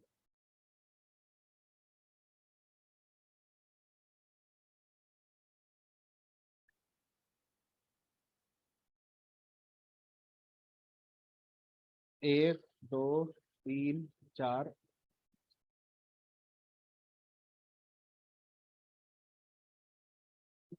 इस तरह से हम क्या कर सकते हैं, हम अपना टेबल से सेलेक्ट क्वेरी चला सकते हैं। सबसे ज्यादा यूज होने वाली क्वेरी सेलेक्ट क्वेरी ही होती है। प्रोग्रामर को सेलेक्ट क्वेरी पर काफी काम करना होता है। ये 4-5 बातें ही हैं, यही आपको समझनी है। Fetch 1, fetch many, fetch all, cursor direct loop में यूज होता है, कर्सर का स्क्रॉलिंग नेचर। ठीक है, ये 4-5 बातें समझ लेते हैं तो कर सेलेक्ट क्वेरी आराम से समझ में आ जाती है, कोई दिक्कत नहीं। अच्छा, अब अगर मैं आपसे कहूं कि मैं उन रिकॉर्ड्स को देखना चाहता हूं जिनकी सैलरी पर्टिकुलर अमाउंट से ग्रेटर है, तो और वो सैलरी का अमाउंट मैं यूजर से पूछूंगा। अब देखते हैं, प्रेजेंस ऑफ माइंड वाली बात, कि मैं यूजर से क्या पूछने जा रहा हूँ, सैलरी पूछने जा रहा हूँ। इस सैलरी या इस सैलरी से ज्यादा जितने एम्प्लॉय की सैलरी है, सिर्फ उनका रिकॉर्ड देखो।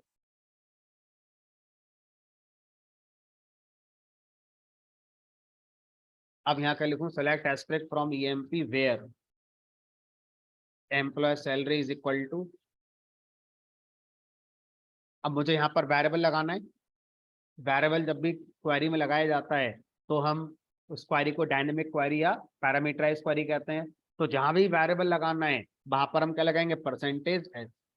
अब ये थोड़ा ना कि हर समय ब्रैकेट लगाएंगे, जिस नेचर में क्वेरी चल रही है उसमें परसेंटेज एस उसी नेचर में लगाया जाता है। तो यहाँ पर इंसर्ट में हम ब्रैकेट लगाते थे, यहाँ थोड़ी लगाते हैं ब्रैकेट, तो यहाँ हम नहीं लगाएंगे फिर। तो where employ salary equal to percentage S. अब ये क्वेरी डायनेमिक क्वेरी हो गई। अब इस क्वेरी में जो डेटाबेस पैरामीटर आया है उसकी वैल्यू कैसे पास करें, as a second argument comma लगाकर टपल में क्या लिख दें, सेल। तो यही तो वेरिएबल पुट करना है, यही वेरिएबल तो यहाँ पुट करना है। अब ये गलती जो करोगे आप, वो अक्सर होती है, सबसे होती है। टपल में सिंगल वैल्यू जब भी पास करी जाती है तो लास्ट में कॉमा जरूर लगाया जाता है। अगर एक कॉमा नहीं लगाओगे तो एरर आ जाएगी। ठीक है, तो यहाँ पर कॉमा लगा। अब इसकी जरूरत नहीं, जितने भी हैं वो सारे रिकॉर्ड ला दो। तो फिर सीधा सीधा वो लूप लगा देते हैं, आसान वाला। काउंट की भी क्या जरूरत है, गिनती हमें चाहिए ही नहीं। सीधा जितनी भी टपल्स आई हैं इस कंडीशन को सेटिस्फाई करने वाली, कर्सर से सीधा ला कर एक एक करके आपको दिखा देते हैं। हमने कभी 50,000 से ज्यादा, वो मैंने क्वारी बराबर की लगा दी, 50 से सैलरी किसी की हुई नहीं, कुछ आया ही नहीं, ग्रेटर देन इक्वल टू। ये वो रिकॉर्ड्स आ गए जिनके सैलरी 50,000 से ज्यादा है। फिर चलो, मुझे देखनी है 40,000 से ज्यादा। तो 8 रिकॉर्ड थे, हमें याद था, हो गया। क्या रहता है, तो आप सेलेक्ट क्वेरी में डेटाबेस पैरामीटर ऑब्वियसली लगाएंगे। मान लो मुझे किसी पर्टिकुलर एम्प्लॉय का ही रिकॉर्ड देखना है, ये और कर लो। मैं एक प्रोग्राम बनाना चाहता हूँ जिसमें यूजर से एम्प्लॉय आईडी मांगू और उस एम्प्लॉय का डेटा दिखा दो। अगर वो एम्प्लॉय नहीं है तो मना कर दो, एम्प्लॉय एग्जिस्ट नहीं करता। अब ये बताओ, सेलेक्ट एस्ट्रिक फ्रॉम दिस, तो यहाँ पर क्या लिखेंगे, एम्प्लॉय आईडी, कॉलम का नाम employee ID equal to this, और मान लो ये आपने ई आई डी वेरिएबल बना दिया है यहाँ पर। अब थोड़ा सोचिए कि अगर मैं ऐसा करता हूं तो ऐसा करने से इस एम्प्लॉय आईडी पर कितने रिकॉर्ड मिल जाएंगे, क्योंकि एम्प्लॉय आईडी बना प्राइमरी की बना रखी है। कितने रिकॉर्ड मिलेंगे उस एम्प्लॉय आईडी पर? जो भी यूजर एम्प्लॉय आईडी देगा, कितने रिकॉर्ड सेलेक्ट होकर आएंगे। वेयर कंडीशन कितनी रो में ट्रू हो गई। अगर मैं एम्प्लॉय आईडी की वैल्यू मान लो 102 कर दूं यहाँ पर, तो बताओ कितनी रोज में एम्प्लॉय आईडी 102 हो सकती है? एक में। दो तो हो ही नहीं सकती क्योंकि प्राइमरी की बनी हुई है। अच्छा, ऐसा भी हो सकता है कि वो कहीं भी ट्रू ना हो सकता है यूजर ने एम्प्लॉय आईडी दे दी 888, अब 888 तो कहीं किसी रो मैच ही नहीं हुआ, तो अब कितनी रो मैच होंगी? 0। अब यानी कि कर्सर के अंदर या तो मैक्सिमम 1 रो आएगी, मिनिमम 0 आएगी, आएगी नहीं, दो ही बात होंगी। अगर एम्प्लॉय आईडी मैच हो गई तो कर्सर में 1 ही रो आ सकती है, शायद आएगी नहीं, और मैच अगर नहीं हुई तो कर्सर में 0 रोज आएंगी। तो अब मैं क्या करूंगा, मैं यहाँ पे लिखूंगा कर्सर डॉट फैच 1। अब इस फैच 1 से क्या होगा, कर्सर में 1 ही रो आई होगी तो वो रो आ जाएगी मेरे पास, वो मेरे पास आ गई। अच्छा, ऐसा भी तो हो सकता है कि कर्सर में कुछ आया ही नहीं था, फिर भी आपने फैच 1 से अपना रिकॉर्ड मांगा, तो क्या मिला होगा इसमें मुझे? नन। जब कर्सर में रिकॉर्ड ना हो और आप मांगने चले जाओ तो क्या मिलता है आपको? नन। तो अब यहां पर मैं क्या लगाऊं, user friendly condition, if tuple equal to none. तो क्या यूजर को बताना है? Invalid ID.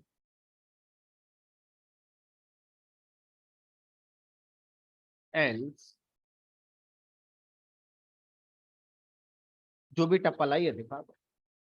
अब मुझे 102 का चाहिए, ये आ गया डेटा। 103 का चाहिए, है ही नहीं, तो 102 का है, 103 है नहीं। 301 का चाहिए,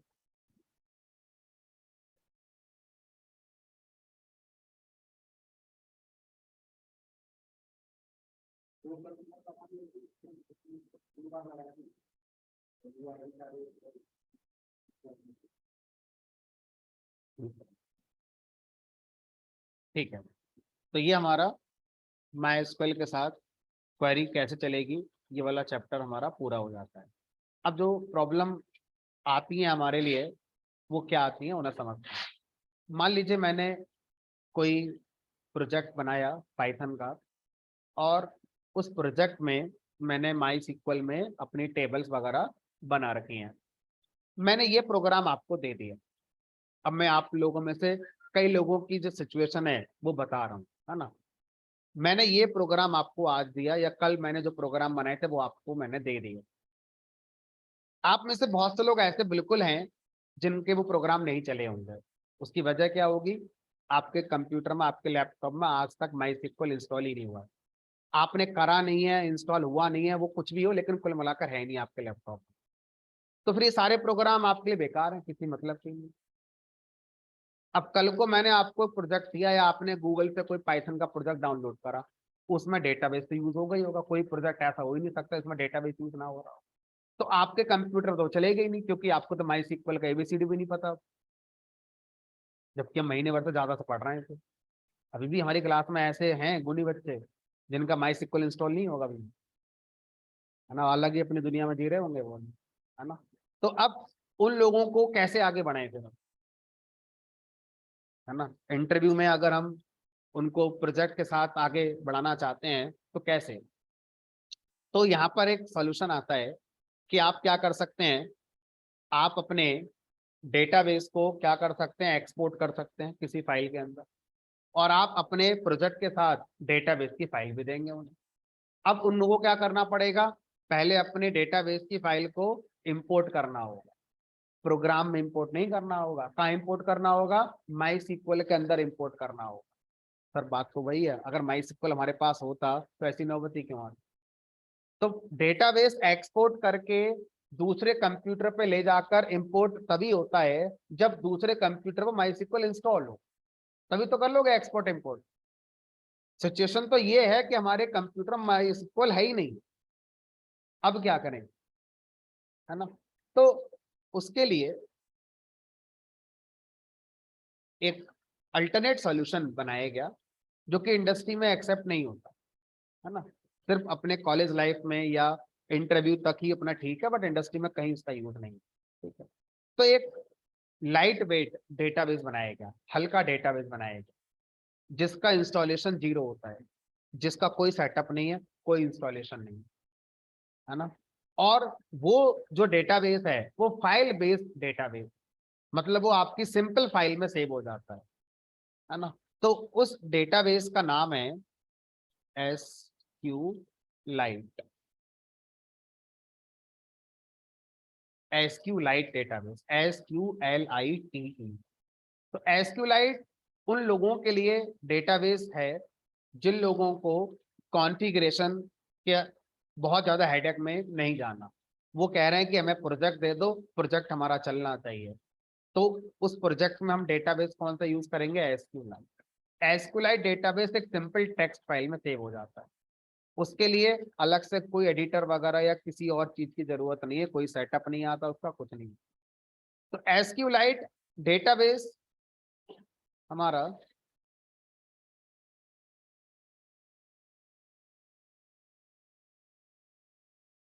लाइट वेट डेटाबेस, हल्का डेटाबेस, ठीक है। तो हल्का है तो इसी को यूज करो ना, इसलिए नहीं करेंगे क्योंकि इसमें कोई यूजर नेम पासवर्ड नहीं है, ठीक है। इसमें सिक्योरिटी के नाम पर कुछ नहीं,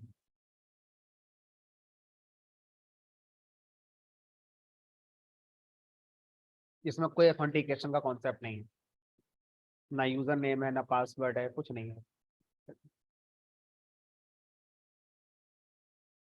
स्टैंड अलोन होता है, मतलब इसमें कोई होस्ट का नंबर पोर्ट का चक्कर नहीं है, ना होस्ट होता है ना पोर्ट होता है, मतलब एक ही बात है, जिस कंप्यूटर पर प्रोग्राम चलेगा वहीं पर होना चाहिए।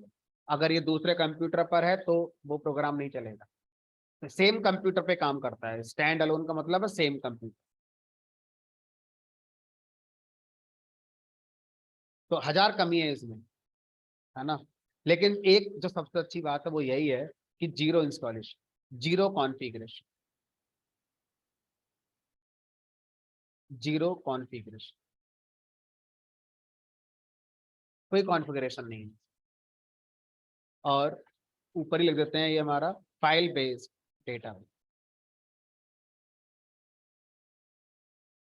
File based data. इसमें बस एक प्राइमरी लेवल की सिक्योरिटी है कि जब टेबल वेबल आपकी बनेंगी एसक्यूएलाइट में, तो एक फाइल पे सेव होंगी, वो फाइल इंक्रिप्टेड होगी।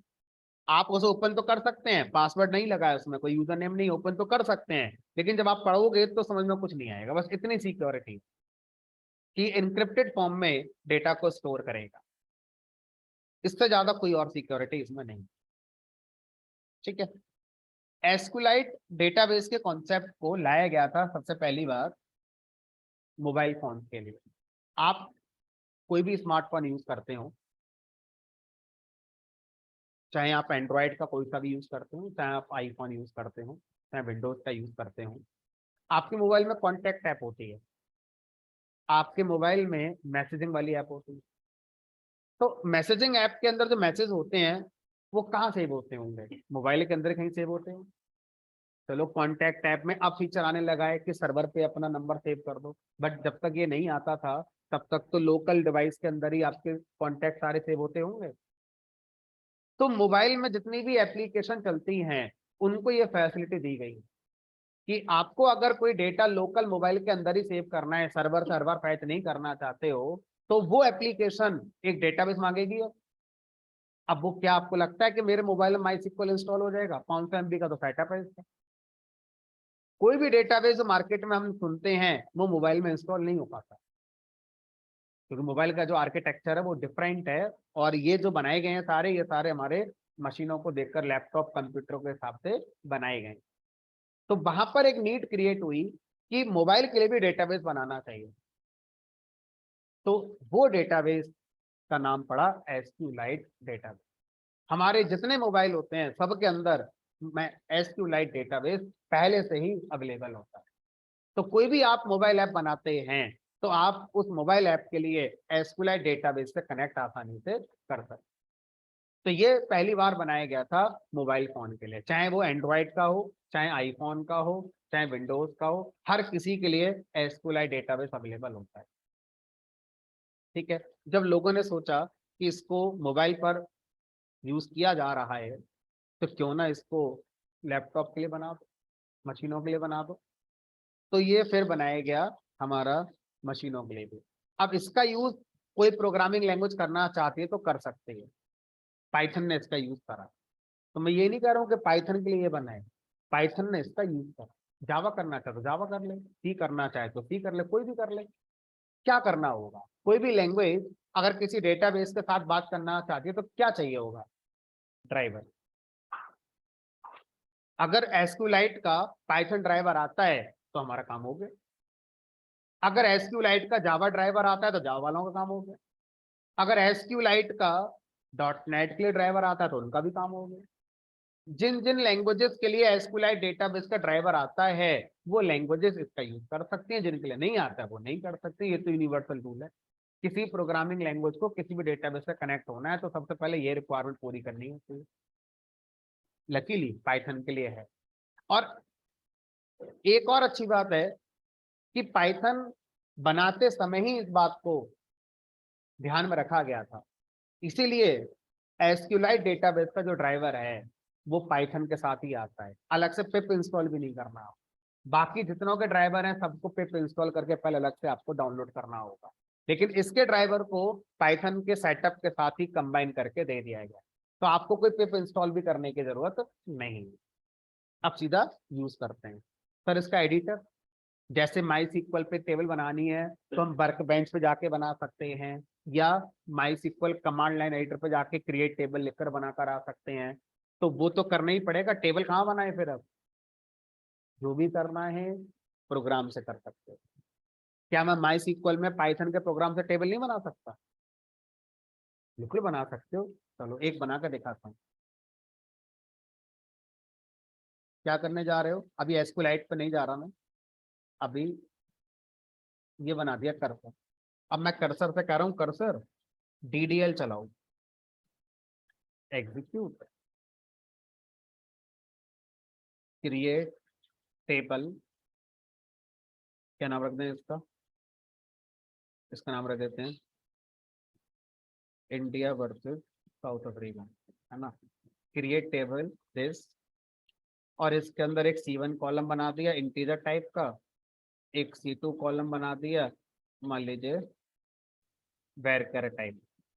हमें तो सीखना है, बाकी जो लिखोगे वो सब चलेगा, प्राइमरी की, ऑटो इंक्रीमेंट, जो जो क्वेरी में लिखते हो वो सब लिख दो। अब हम टेबल में कुछ जाके बना रहे हैं, तो टेबल में जब भी कुछ बनाते हैं तो क्या लेके चलते हैं? कमेंट। हम कुछ मांग थोड़ी रहे हैं, हम तो बना रहे हैं बना के। तो अब अगर अभी मैं देखूं यहाँ पर शो टेबल, तो शो टेबल्स में आई नाम से एक ही टेबल है। अब इस कोड के चलते ही, और यहाँ पर मैं अब देखूं चला कर, अभी 13 आ रही थी, अब 14 हो जानी चाहिए। 14 हो गई। तो हम पाइथन के प्रोग्राम से टेबल बना सकते हैं, इसकी जरूरत ही नहीं है एडिटर की। ये तो हमें मिल गया, अच्छी बात है। लेकिन अगर ये नहीं भी होगा तो क्या बिगड़ रहा है हमारा? हम पाइथन के प्रोग्राम से कोई भी क्वेरी चला सकते हैं। चलो अब बात करते हैं एसक्यूलाइट। तो यहाँ लिखेंगे इम्पोर्ट एसक्यूलाइट 3। तो एसक्यूलाइट ड्राइवर का जो मॉड्यूल है उसका नाम है एसक्यूलाइट 3, 3 वर्जन है उसका। अब वर्जन तो उसके आगे बढ़ गए हैं, लेकिन उन्होंने प्रोग्रामिंग में वर्जन का नाम नहीं बदला, क्योंकि फिर तो हर बार बदलना पड़ेगा, जैसे नया वर्जन आएगा यहाँ बदलना पड़ेगा। तो अब एसक्यूलाइट के वर्जन बदलते हैं, लेकिन मॉड्यूल के नाम में वर्जन वो नहीं बदल रहा है, वो अपना 3 ही लेकर चलता है। तो एसक्यूलाइट 3 इंपोर्ट कर लिया, पहला स्टेप। जो 6 स्टेप मैंने आपको पढ़ाए हैं अभी माई सीक्वल के साथ, वही 6 स्टेप यहाँ है। यही 6 स्टेप किसी भी डेटाबेस के साथ होंगे, क्योंकि मैंने आपसे कहा था कि जब हम पढ़ रहे हैं तो वो जनरलाइज वे में चीजों को पढ़ रहे हैं। अब इंपोर्ट हो गया, दूसरा काम क्या होता है याद करो। इंपोर्ट करने के बाद, ड्राइवर मॉड्यूल इंपोर्ट करने के बाद अगला काम क्या होता है मेरा, कनेक्शन बनाना। तो ड्राइवर का नाम, अब ये मतलब ना पाई माई एसक्यूएल, इस बार ड्राइवर का नाम एसक्यूलाइट 3 है, डॉट कनेक्ट। तो कनेक्ट नाम का जो हमारा फंक्शन है, सब जगह है, जितने ड्राइवर हैं पाइथन के डेटाबेस के लिए, सब में कनेक्ट नाम का फंक्शन आता है। अगर सब में अलग अलग नाम का आएगा तो फिर स्टैंडर्ड कहाँ रहा, फिर तो वो नेटिव ड्राइवर वाली कहानी हो जाएगी। डेटाबेस बदला नहीं, प्रोग्रामर परेशान हो गया। प्रोग्रामर परेशान नहीं होना है, बस एक लाइन बदलनी है प्रोग्रामर के लिए, बाकी पूरा कोड सेम रहेगा। अब कनेक्ट के अंदर अभी हमारी नॉलेज होनी चाहिए कि हम जिस डेटाबेस से बात करने जा रहे हैं वो स्टैंड अलोन डेटाबेस है, मतलब वो हमारा host, port, user name, password support ही नहीं करता है। तो सीधा सीधा क्या लिखना रह गया मेरा, बस डेटाबेस। अब यहाँ डेटाबेस का मतलब वो फाइल का पाथ होता है जिस फाइल में आप डेटाबेस को क्रिएट करना चाहते हैं, या अगर क्रिएटेड है तो उसके साथ कनेक्शन बनाना चाहते हैं। तो यहाँ पर आप वो फाइल का पाथ बताइए। मान लीजिए मैंने डी ड्राइव के अंदर एक फाइल बना दी, माई डीबी नाम से फाइल बना दी, कुछ भी नाम दे दो, अपना नाम दे दो। और इस फाइल का एक्सटेंशन हमें रखना चाहिए एसक्यूलाइट। तो एसक्यूलाइट डेटाबेस जिस फाइल में सेव होना है, conventionally, it is not a rule, just a convention, आपको वो डॉट एसक्यूलाइट एक्सटेंशन देना चाहिए। ठीक है, नाम क्या दोगे फाइल का, कुछ भी दे दो। कहाँ बनाओगे, अपने लोकल कंप्यूटर में कहीं बना सकते, यहाँ पर आईपी एड्रेस नहीं चलता है, यहाँ पर लोकल कंप्यूटर का पाथ चलता है।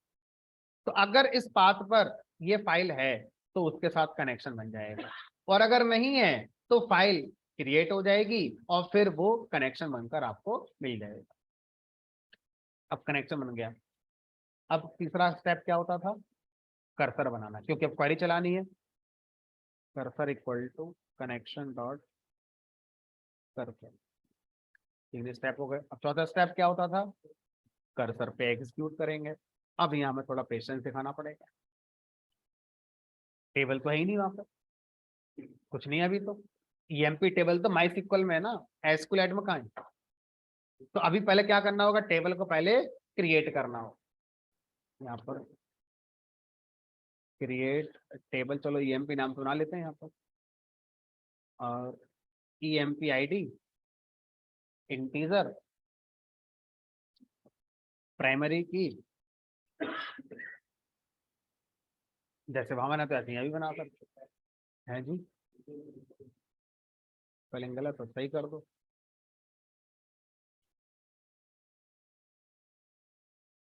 गूगल ने तो अपना लॉन्च कर रखा है यही वाला फीचर, मैं गलत लिखूंगा सही कर देगा अपने। अभी पाइथन का एडिटर यही वाले नहीं आ रहा है, क्या आप गलत लिखो तब भी सही करते हैं। ज्यादा एआई में लगोगे तो इंसानों की जरूरत खत्म हो जाएगी, फिर इंसान की जरूरत ही क्या है। एक दिन ऐसा आएगा आप सोचो और जो सोच रहे हो अपने आप लिख जाएगा, हाथ की जरूरत नहीं पड़ेगी। चल रहा है काम, सब काम चल रहा है ना। अभी एक प्रोजेक्ट पे काम चल रहा है, अकाउंट नंबर पोर्टेबिलिटी। जैसे मोबाइल नंबर पोर्टेबिलिटी होती है, बिना मोबाइल नंबर बदले प्रोवाइडर बदल सकते हो, ऐसे ही काम चल रहा है अभी, मतलब बहुत इनिशिएट लेवल पर है। अकाउंट नंबर पोर्टेबिलिटी, आपका अकाउंट पीएनबी में है, ऐसे ही में चला जाएगा, अकाउंट नंबर चेंज नहीं होगा। देखते हैं कब तक आता है, क्योंकि इसमें हमारा विपक्ष है, बहुत सारी बातें हैं करने के लिए, चल रहा है काम इसके लिए। बराबर, create table employee, employee ID integer primary key बना दी, और एम्प्लॉय की सैलरी नहीं, एम्प्लॉय का नेम रख देते हैं क्योंकि मुझे सिखाना है। अब देखो उसमें माई सीक्वल में स्ट्रिंग कॉलम वैरकर बना देते हैं, लेकिन ये तो डेटाबेस दूसरा है। तो डेटाबेस के बदलने पर डेटाबेस के टाइप बदलते हैं। मैं ये नहीं कह रहा बदलेंगे ही बदलेंगे, बदल सकते हैं। तो यहाँ पर वैरिकर नहीं चलता, यहाँ पे क्या चलता है, टेक्स्ट। तो माइस्क्ल में स्ट्रिंग कॉलम बनाने के लिए वैरिकर यूज करते थे डेटा टाइप, एसक्यूएलाइट में स्ट्रिंग कॉलम बनाने के लिए टेक्स्ट यूज करते हैं। ऑरेकल में जाओगे तो वहां कुछ और होगा, तीसरे में जाओगे तो वहां कुछ और होगा। तो ये डेटाबेस के स्पेसिफिक डेटा टाइप्स होते हैं जो हमें याद करने ही पड़ेंगे डेटाबेस के बदलने। ठीक है, याद करने की जरूरत क्या, पता होना चाहिए ये होता है। गूगल को याद है सब, हमें बस ये पता होना चाहिए हाँ ये होता है। हमें यही नहीं पता कि ये होता है तो गूगल से भी क्या पूछोगे फिर। ठीक है, तो एम्प्लॉय नेम हो गया, बस 2 ही कॉलम बहुत है। उसके बाद कनेक्शन को कमिट कर देते हैं, कनेक्शन को टेबल क्रिएटेड, एक सिंपल सा मैसेज डाल देते हैं। कहाँ बनी होगी, डी ड्राइव में जाओ अपने कंप्यूटर के, डेटा इसको ओपन करके देखोगे तो ओपन तो होगा, कोई यूजर नेम पासवर्ड नहीं है, लेकिन समझ में कुछ नहीं आएगा। इनक्रिप्टेड फॉर्म में हमारा सेव, बस इतनी सिक्योरिटी, इससे ज्यादा नहीं। अगर किसी ने डिलीट कर दिया तो खत्म खेल, क्योंकि फिर तो डिलीट भी कर सकते हो आप ऐसे करके, तो फाइल करप्ट हो जाएगी, फिर आगे चलेगी। हम कौन से मोबाइल में जाके ऐसे ओपन करके और डिलीट करके आने हैं। तो मोबाइल में अगर इसका यूज होता है तो क्या एक एंड यूजर को ये परमिशन है कि वो ऐसे जाके ओपन करके आ जाए। हमें पता तो होता नहीं कि हम जब ऐप इंस्टॉल करते हैं तो मोबाइल में कहाँ जाके एक्सट्रैक्ट होती है। एक डेटा फोल्डर होता है मोबाइल के अंदर, उसके अंदर जाकर एक्सट्रैक्ट होती है। बहुत नेस्टेड फोल्डर होगा, हम ढूंढोगे मिलेगा भी ढंग से, लेकिन गूगल करके ढूंढ लोगे तो मिल जाएगा कि कहाँ पर हमारी ऐप का डेटा स्टोर होता है मोबाइल के अंदर। बराबर, वापस आ जाओ। अब इसमें हमने, अच्छा टेबल तो क्रिएट कर ली मैंने, लेकिन इसमें कोई रिकॉर्ड तो है ही नहीं, तो आप रिकॉर्ड इंसर्ट कर सकते हैं। ठीक है, तो रिकॉर्ड कैसे इंसर्ट करेंगे, मैंने कहा वैसे ही करोगे, बस यहाँ पर क्या कर देना है, इंसर्ट कमांड लिख देनी, इंसर्ट इनटू ईएमपी वैल्यूज। क्या वैल्यू इंसर्ट करनी है, हमने कहा यूजर से लेकर आएंगे, आईडी की वैल्यू भी यूजर से लेकर आएंगे,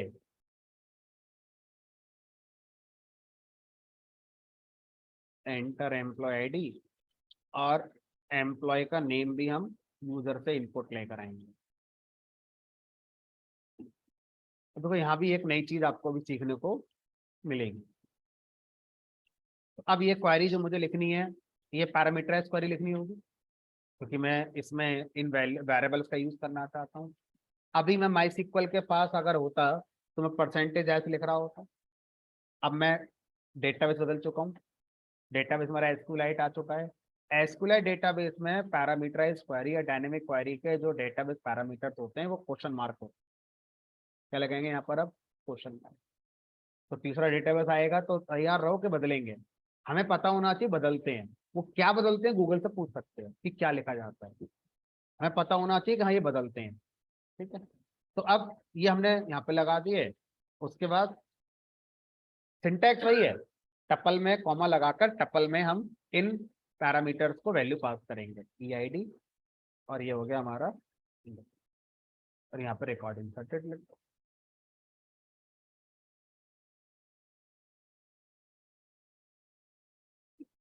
employ ID 105, employee name, record insert हो गया। दूसरा करना है, फिर से प्रोग्राम रन करा दो।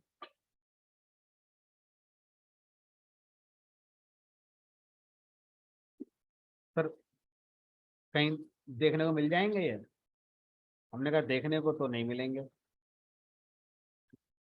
अगर देखना है इन रिकॉर्ड को तो प्रोग्राम में लाकर देख लो, क्योंकि हमारे पास तो एडिटर तो है नहीं एसक्यूएलाइट का कि वहां जाके देखकर आ जाते हैं। तो एक प्रोग्राम और बना लो जो सेलेक्ट क्वेरी चलाकर रिकॉर्ड लेकर आ जाएगा। ये तो हमें आता ही है, चेंज क्या कुछ नहीं करना, बस इतना चेंज कर,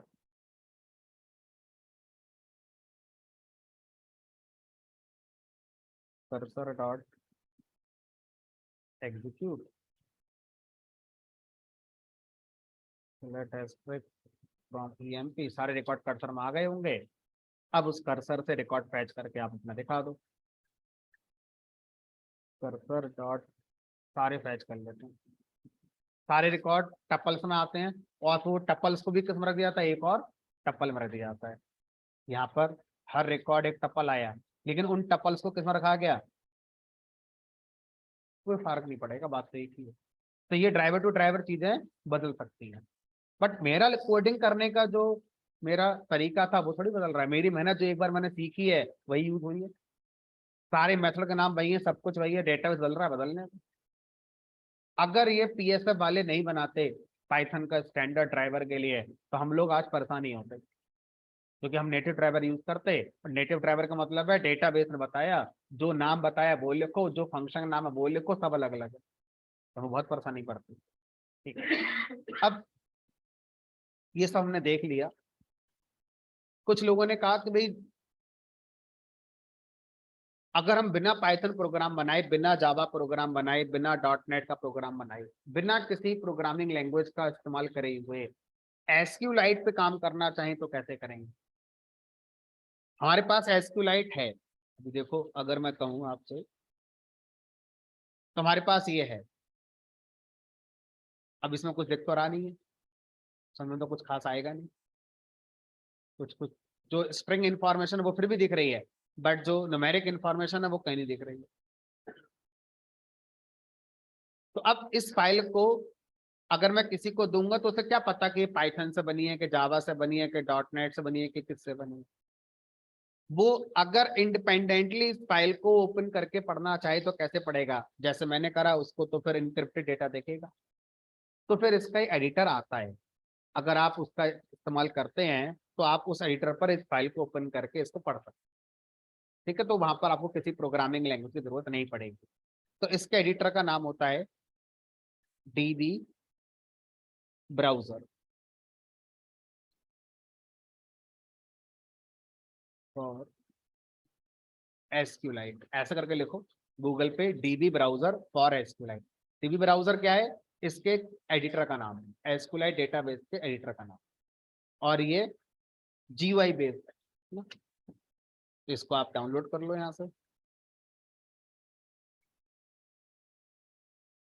तो ये विंडोज 64 बिट का आ रहा है, 32 बिट का भी आ रहा है हमारा, दोनों तरह से आ रहा है। विंडोज के लिए भी होगा आई गेस, मैक के लिए भी आ रहा है, लिनक्स के लिए भी आ रहा है, तो अकॉर्डिंगली थोड़ा सा आप देख लेना। अभी विंडोज की बात करता हूँ तो मैं 64 बिट इंस्टॉलर, ये स्टैंडर्ड इंस्टॉलर 64 बिट क्लिक कर दिया, मात्र 17-18 MB का है। ये आपका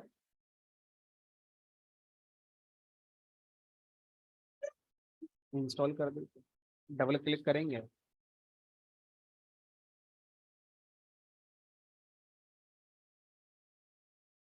नेक्स्ट।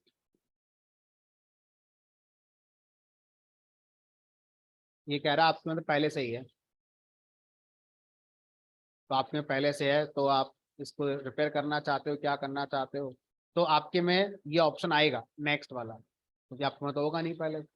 बस नेक्स्ट नेक्स्ट करके आगे बढ़ जाना है। मान लो मैंने रिपेयर पे क्लिक कर दिया, जो कुछ कमियां होंगी वो अपनी सही हो जाएंगी, हो गया फिनिश। अब ये इसका आइकन आ गया बन के, इस पर डबल क्लिक करो।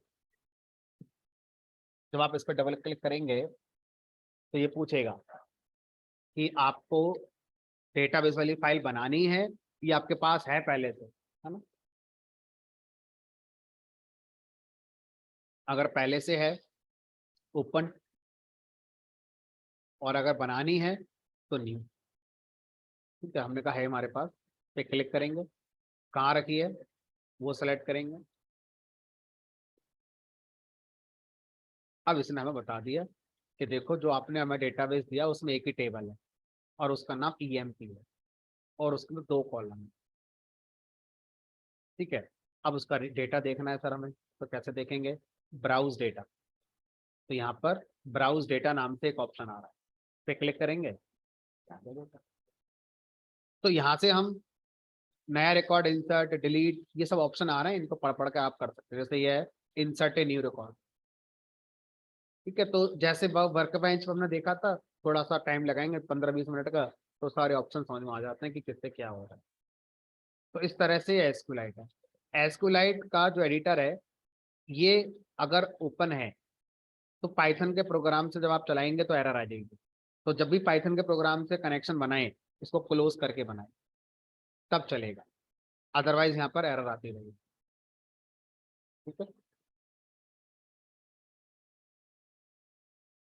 जो स्टार्टिंग के प्रोजेक्ट्स हैं, छोटे मोटे जो आपके प्रोजेक्ट्स होंगे, उन छोटे मोटे प्रोजेक्ट्स में आप एसक्यूलाइट का यूज कर सकते हैं।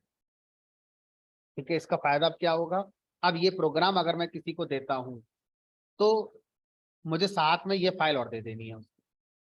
लेकिन ध्यान रखना कि जो भी आप अपने कंप्यूटर पे इस प्रोग्राम को रख के चलाएंगे, तो आपकी डेटाबेस वाली फाइल भी इसी लोकेशन पर होनी चाहिए।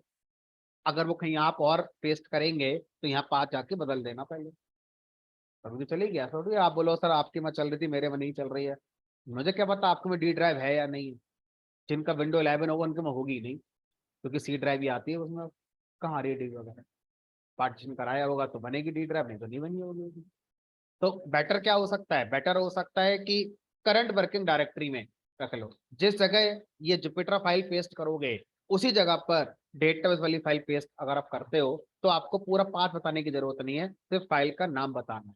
By default current working directory को हम पाथ कंसीडर कर लेते हैं अगर ऐसे लिखते हैं। ठीक है।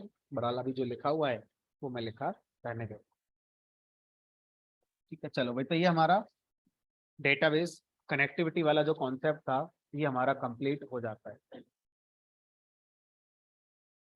अब एक छोटा सा कॉन्सेप्ट और आता है, जो अक्सर हम प्रोजेक्ट में इंटीग्रेट करते हैं। तो मैं आज आपको इंडिपेंडेंटली कोशिश करता हूँ पढ़ाने की।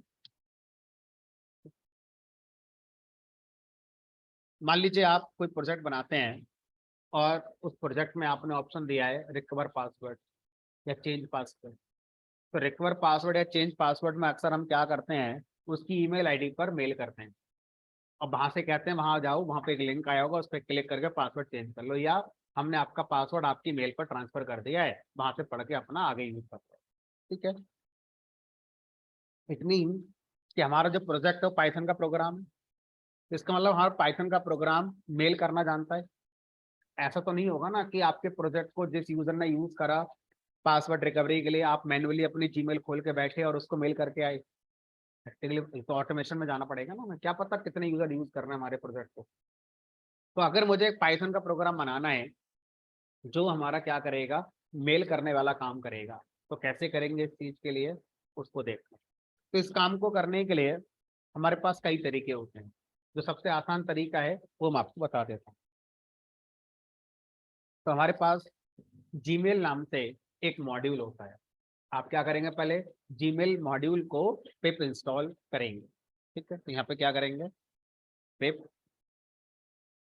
Install Gmail. अब ये स्पेसिफिक हो गया कि आपका प्रोग्राम आपके जीमेल अकाउंट से कनेक्शन बनाएगा। कैसे पूरा प्रोसेस होगा, एक ओवरव्यू अगर मैं आपको दूं, तो आप एक पाइथन प्रोग्राम बनाने जा रहे हैं जो कि एक क्लाइंट की तरह बिहेव करेगा जीमेल सर्वर के लिए, है ना। और आपका प्रोग्राम आपके जीमेल अकाउंट से कनेक्शन क्रिएट करेगा। जैसे अभी आपने पाइथन के प्रोग्राम से कनेक्शन क्रिएट करा डेटाबेस का, उसी तरह से हम अपने मेलिंग सर्वर के साथ भी कनेक्शन क्रिएट कर सकते हैं।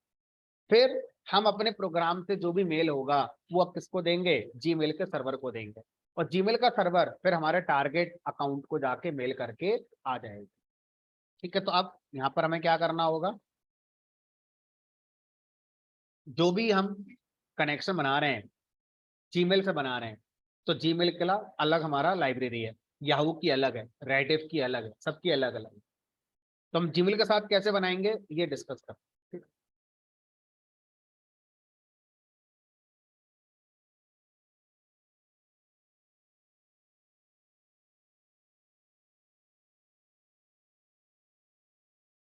सक्सेसफुली इंस्टॉल्ड जीमेल नाम की जो लाइब्रेरी है सक्सेसफुली हमारी इंस्टॉल हो जाती है।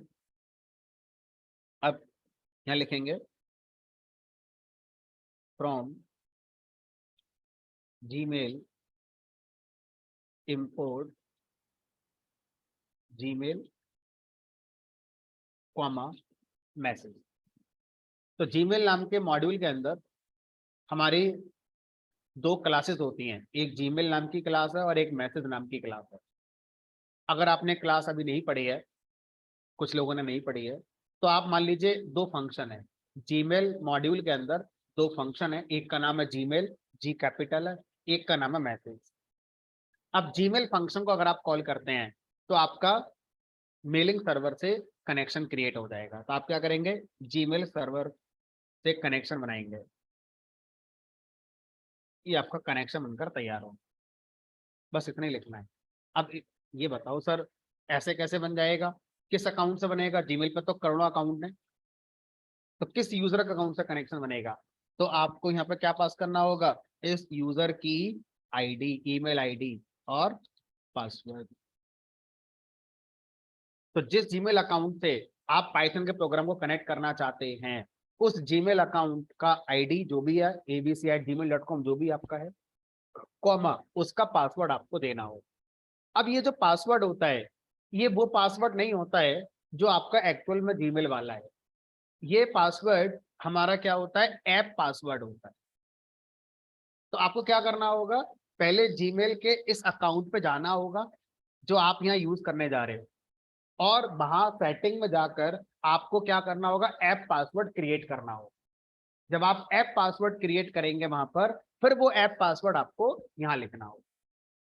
मैं कोशिश करता हूँ, क्योंकि 10 में 6 बार तो ये हो जाता है, 4 बार नहीं होता है। देखते हैं आप 4 बार में आते हैं कि 6 बार में।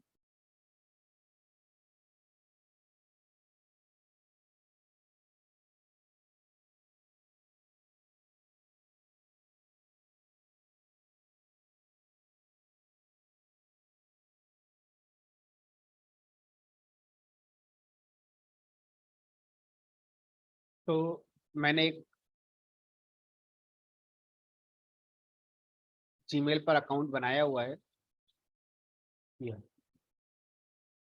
तो पहले क्या करेंगे, आप जो मेल अकाउंट यूज करना चाहते हैं, पहले आप उस मेल अकाउंट की यहाँ पर मैनेज योर गूगल अकाउंट इस ऑप्शन पे जाएंगे। ठीक है, तो मैं जिस अकाउंट से अपने प्रोग्राम को कनेक्ट करना चाहता हूँ, मैंने उस अकाउंट से पहले लॉगिन कर लिया, और अब उसके अंदर ऑप्शन आएगा मैनेज जीमेल अकाउंट, इस पर क्लिक करेंगे।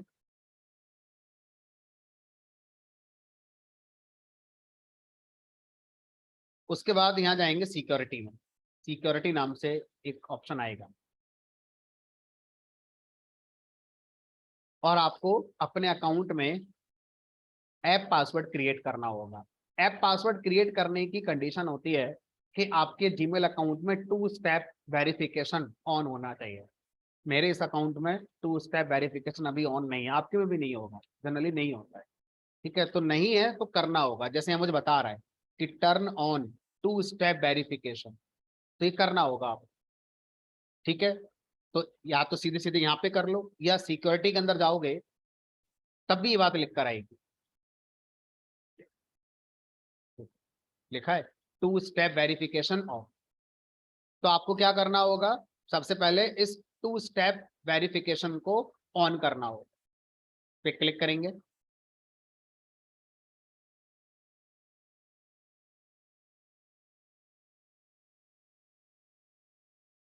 अब यहाँ पर आपको अपना वो पासवर्ड देना होगा अकाउंट का, वेरीफाई करने के लिए कि हाँ आप ही हो, कोई और तो नहीं आ रहा है।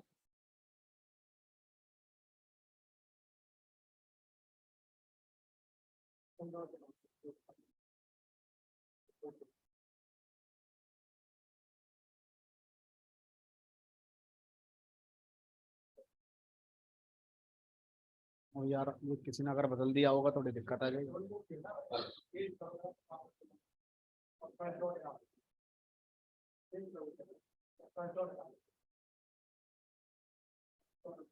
ये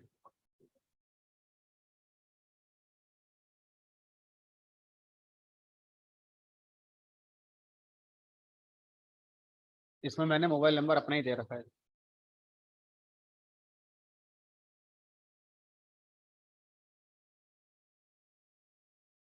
40।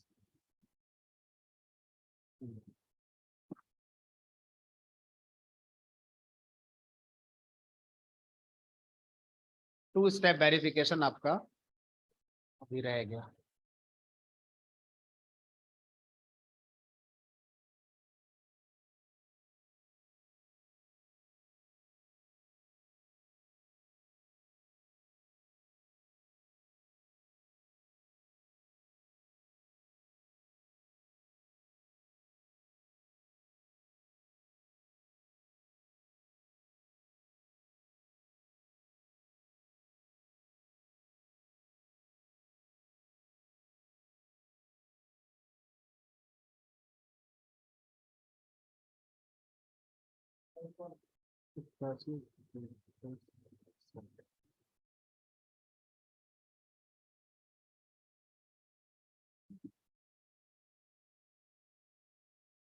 लो जी, तो two step verification turn on हो गया और मुझे पूरी उम्मीद है आप में से दो चार का हो गई। इतने सारे इसने काम करा लिए, आप उसमें उलझ जाओगे क्या करवा रहा है ये। हमारे अंदर जो डर बैठा रहता है नई चीज सीखने का, वो डर हमारे सामने निकल कर आएगा और वो हमारा फिर रह जाएगा, पता नहीं क्या क्या मांग रहा है। बहरहाल टू स्टेप वेरिफिकेशन मेरा ऑन हो गया। वापस चलिए अपने अकाउंट पर।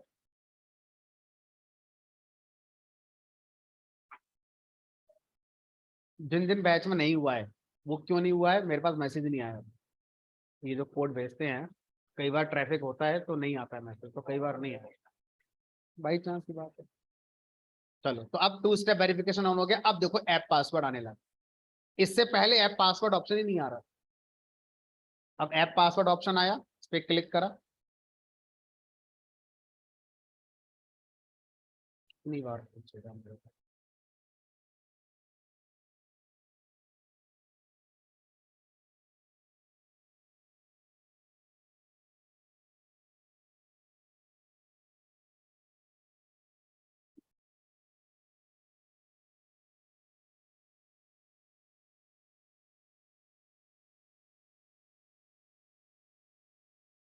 अब ये कह रहा है कि आपको जीमेल की किस ऐप के साथ पासवर्ड क्रिएट करना है। जीमेल की ऐप है, जीमेल है, उसका ड्राइव है, जीमेल क्लासरूम है, जीमेल के बहुत सारे ऐप आती हैं।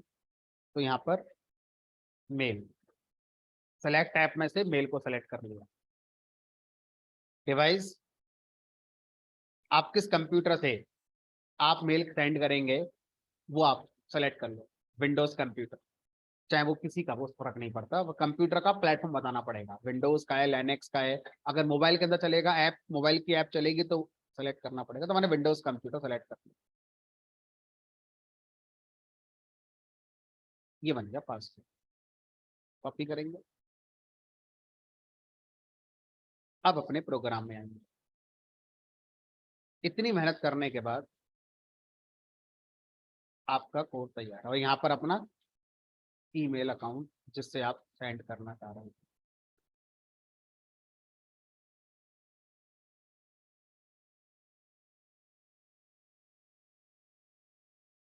ये बन गया आपका कनेक्शन। ठीक है, अब क्या करना है, अब हमें अपना मैसेज क्रिएट करना है। तो हम मैसेज फंक्शन कॉल करेंगे जिससे हमारा मैसेज बनेगा। अब इसके अंदर हम क्या बताएंगे, किसको मेल करना चाहते हो, जिसको मेल करना चाहते हो वो बताएंगे। तो यहाँ पर एक आर्गुमेंट होगा टू वाले। तो सबसे पहले क्या बताओगे, मैसेज जो आप सेंड करना चाहते हैं। मान लो लिख दिया मैंने यहाँ पर हेलो इंडिया। ठीक है, ये मैसेज हो गया जो जाएगा। मैसेज कितना बड़ा भी हो सकता है, आप मल्टीलाइन स्ट्रिंग बना के लिख लो पहले अलग से, फिर यहाँ लिख देना, है ना। तो मान लो आप मैसेज बना लेंगे, उसके बाद बताओ किसको जाएगा। बताओ मेल आईडी अपनी, हरिओम ESP.net@gmail.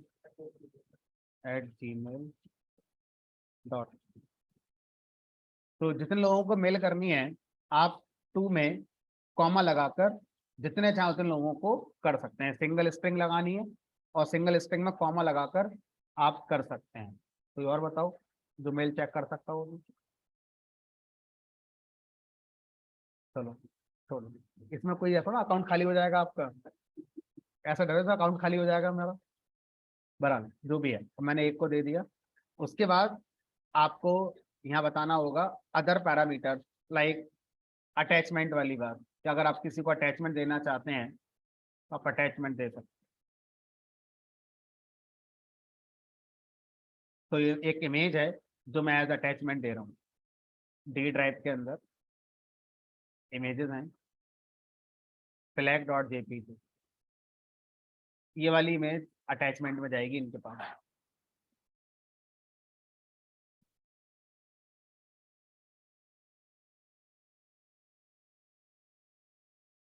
और यहाँ पर जो मैसेज आना है उसको कीवर्ड आर्गुमेंट टेक्स्ट के साथ लिखो। तो ये आपका टेक्स्ट मैसेज हो गया जो आपका जाएगा। उससे पहले आप एक और लिख सकते हैं सब्जेक्ट।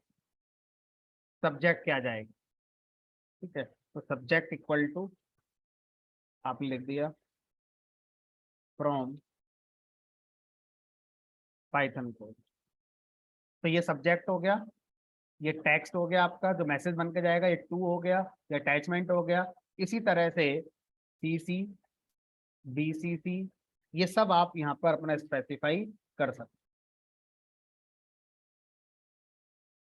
मैसेज बनकर तैयार हो गया।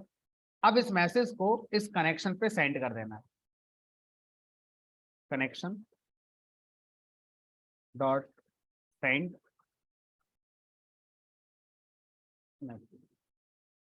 अगर कोई एरर नहीं आई तो ये चला गया होगा।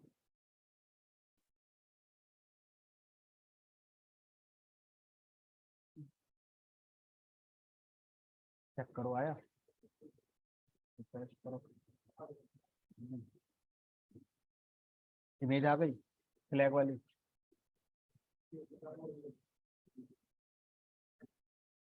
तो इस तरह से आप क्या कर सकते हैं, आप जीमेल को अपने पाइथन प्रोग्राम में इंटीग्रेट कर सकते हैं। अब सोचो घर जाके आपका टास्क क्या रहेगा, आप एक टेबल बनाओ, उस टेबल में लोगों का नाम, लोगों की जीमेल आईडी स्टोर करो, मतलब एक्चुअल होनी चाहिए, ऐसा ना हो कि फेक कुछ लिख दो। तो अब आप क्या करो, एक टेबल में मान लो 10 एम्प्लॉय की जीमेल आईडी स्टोर है। अब कंपनी वालों को सबको मेल करना है कि कल छुट्टी है, तब आप क्या करो, एक प्रोग्राम बनाओ, वो प्रोग्राम टेबल के अंदर से जितने एम्प्लॉय की एम्प्लॉय आईडी सबको रीड करेगा और सबको मेल कर देगा। इस तरह से कर सकते हैं, मतलब कोई भी आप एक हमें तो मैसेज करना है। तो इन जनरल ये जो चीजें होती हैं जो हम टू में लिख रहे होते हैं, ये टेबल से आती है, या ये डेटा किसी फाइल में स्टोर होगा, पहले वहां से रीड करेंगे या टेबल से रीड करेंगे, फिर ये कोड वहां पर चलाएंगे एज वेरिएबल पास कर, बिल्कुल एज ए स्ट्रिंग वेरिएबल। देखो ये सब चीजें स्ट्रिंग है, आप इन सबको यूजर से रन टाइम पे ले सकते हो, सब स्ट्रिंग ही तो है ये। और पाइथन में स्ट्रिंग फ्रॉम यूजर से इनपुट लेते हैं, कोई दिक्कत ही नहीं। जितने अटैचमेंट लगाने हैं वो आप यहाँ लगा सकते। अटैचमेंट की लिमिट होती है 10 या 20, जो भी होती होगी जीमेल में उतनी ही दे पाओगे, उससे ज्यादा दोगे तो इग्नोर होंगे, एरर आ जाएगी। किसमें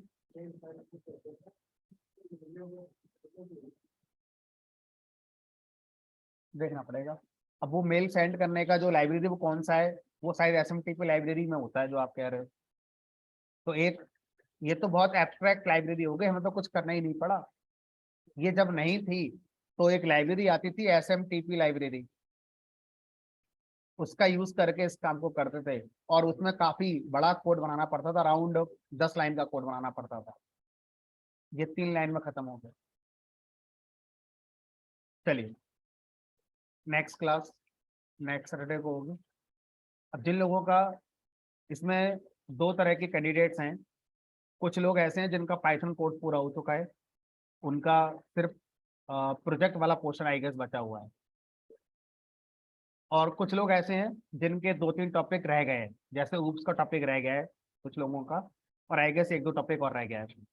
तो उसके बाद फिर प्रोजेक्ट होगा। तो अब हम अगले सैटरडे से जो 2-3 टॉपिक हमारे रिमेनिंग हैं पहले उनको पढ़ेंगे, उसके बाद फिर हम आगे चलेंगे। जैसे मुझे लग रहा है एक टॉपिक शायद फाइल हैंडलिंग का रह गया है, फाइल हैंडलिंग ऊप्स कौन सा पढ़ेंगे, उसके बाद टी के इंटर, फिर आपका प्रोजेक्ट। तो अगले सैटरडे को हम फाइल हैंडलिंग पढ़ेंगे, उसके बाद इसी सीक्वेंस में इस बैच को पूरा कंप्लीट करेंगे। जिसका जो हो गया है वो रिवाइज करने आना चाहे तो आ सकता है, नहीं आना चाहे तो उसकी मर्जी है। ठीक है, चलिए आज क्लास यहीं पर एंड करते हैं, अगले सैटरडे मिलेंगे 9 बजे।